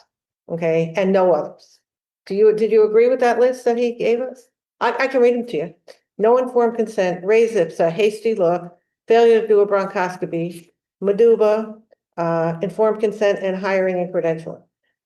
Yes, except for I think the bronchoscopy is not limited to failure to do the bronchoscopy. And I agree. I saw what the court did and I saw what the court did and said bronchoscopy out. Okay, but tell me about the bronchoscopy. You don't think that he consented to all issues regarding the bronchoscopy to be out, or whether or not it was wrong of Dr. McGrath not to do the bronchoscopy? I think any issue related to the bronchoscopy either being done before the DEA or being done at all is not on Dr. McGrath. And I think he consented to that when he said bronchoscopy out. Plus, and that was a new theory of liability because it was never in the bill of particulars. It was never that this bronchoscopy should have been performed before he even did the BAE. So the entire issue on whether or But not you're saying that's a new issue, whether he should have had the bronchoscopy before the BAE? it's a two-part issue. It's whether or not it should have been done before the BAE, but that was Dr. Frederick who would do that. Dr. McGrath doesn't do bronchoscopies. He's not able to. No, we It's get not that. his decision to do Right. it. And that's why it was counsel's position that failure of Dr. McGrath to do a bronchoscopy is out, because he doesn't do them. It would be unreasonable to expect him to do them. But I think it's not unreasonable to expect him to rely on the results to inform what happens going forward. He couldn't, because Dr. Frederick testified that it was too dangerous to do a bronchoscopy on this patient. It was unsafe and it was unwarranted. So that leaves Dr. McGrath he can't perform the bronchoscopy. Dr. Frederick says she can't do it. She's advocating for the BAE. He does his own investigation. He says, yes, this is a proper procedure. So I think anything related to the bronchoscopy whatsoever, that it should have been done prior to the procedure, is out because it wasn't in the bill of particulars. Dr. McGrath doesn't do it, and the person who does do it says it was unsafe to do it. So anything related to that. Okay. I'm pondering the idea that a bronchoscopy was more dangerous than a BAE.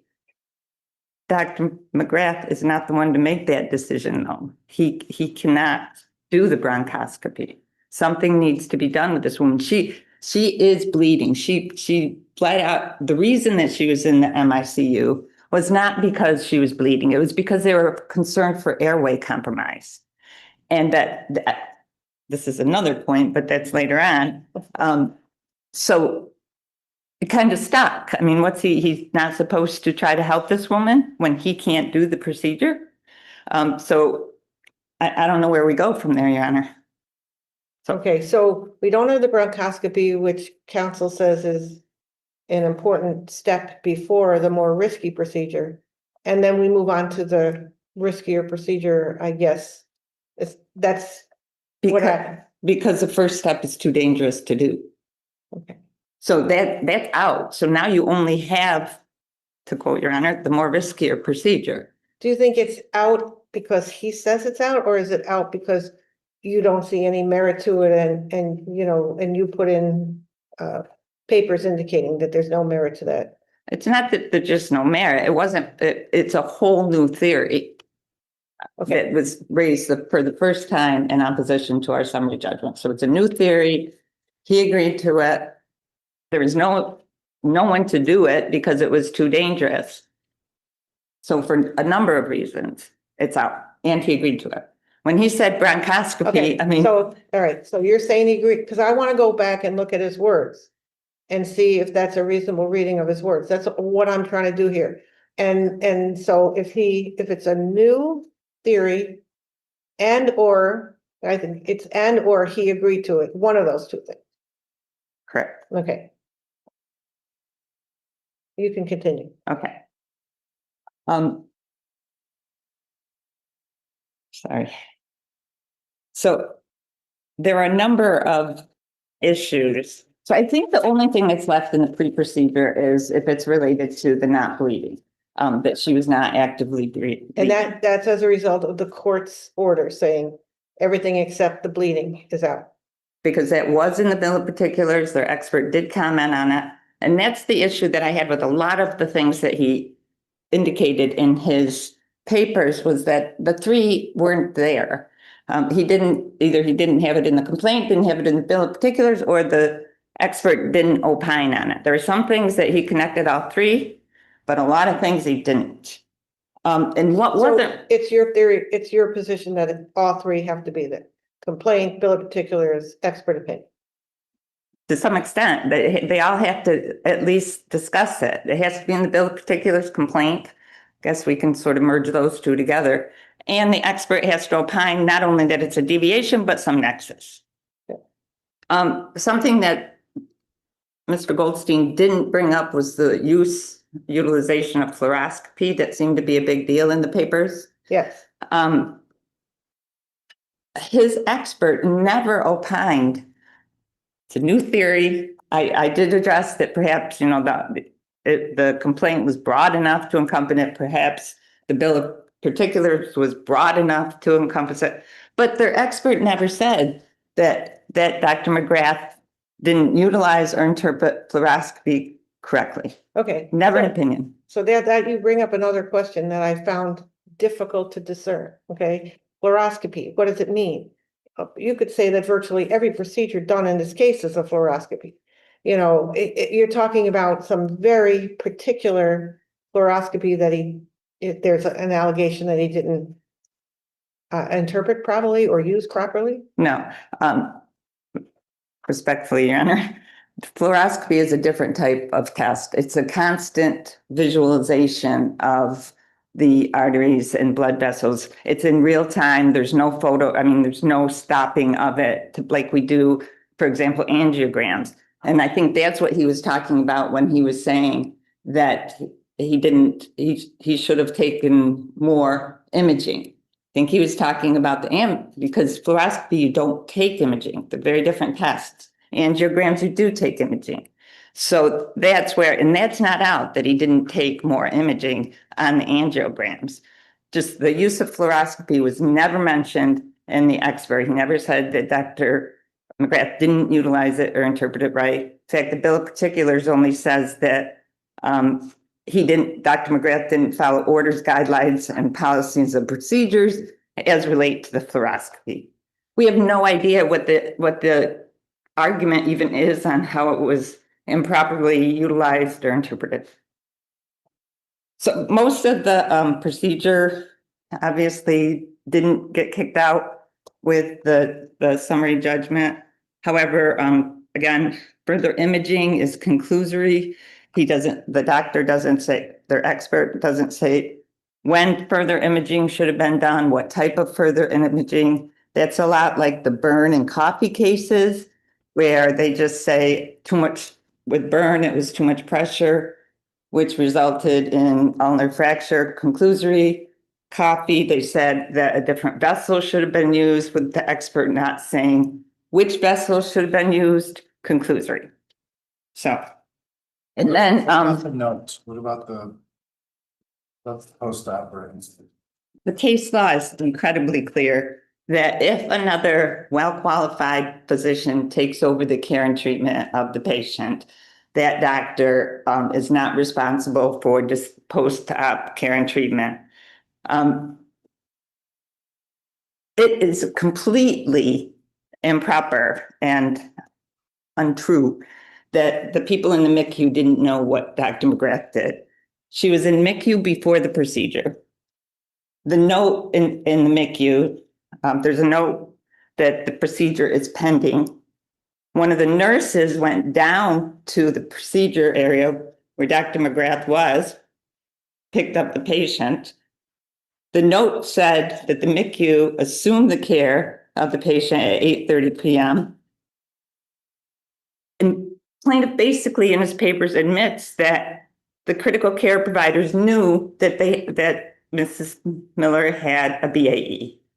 So the fact that they were running around looking for him, not knowing what he did, just doesn't exist. They all knew that she was there for BAE. They all knew she went down for a BAE, and that's what she had. Their expert says that Dr. McGrath didn't do a timely note. Again, that's conclusory. Doesn't say what timely is. Dr. McGrath says it's within the standard of care to write it within 48 hours.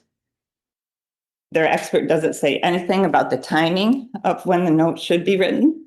But again, the people in MICU knew what happened. So that coupled with the case law that we've cited, that, for example, the Betancourt case says the surgeon's not responsible for post-op care when it's transferred to another physician.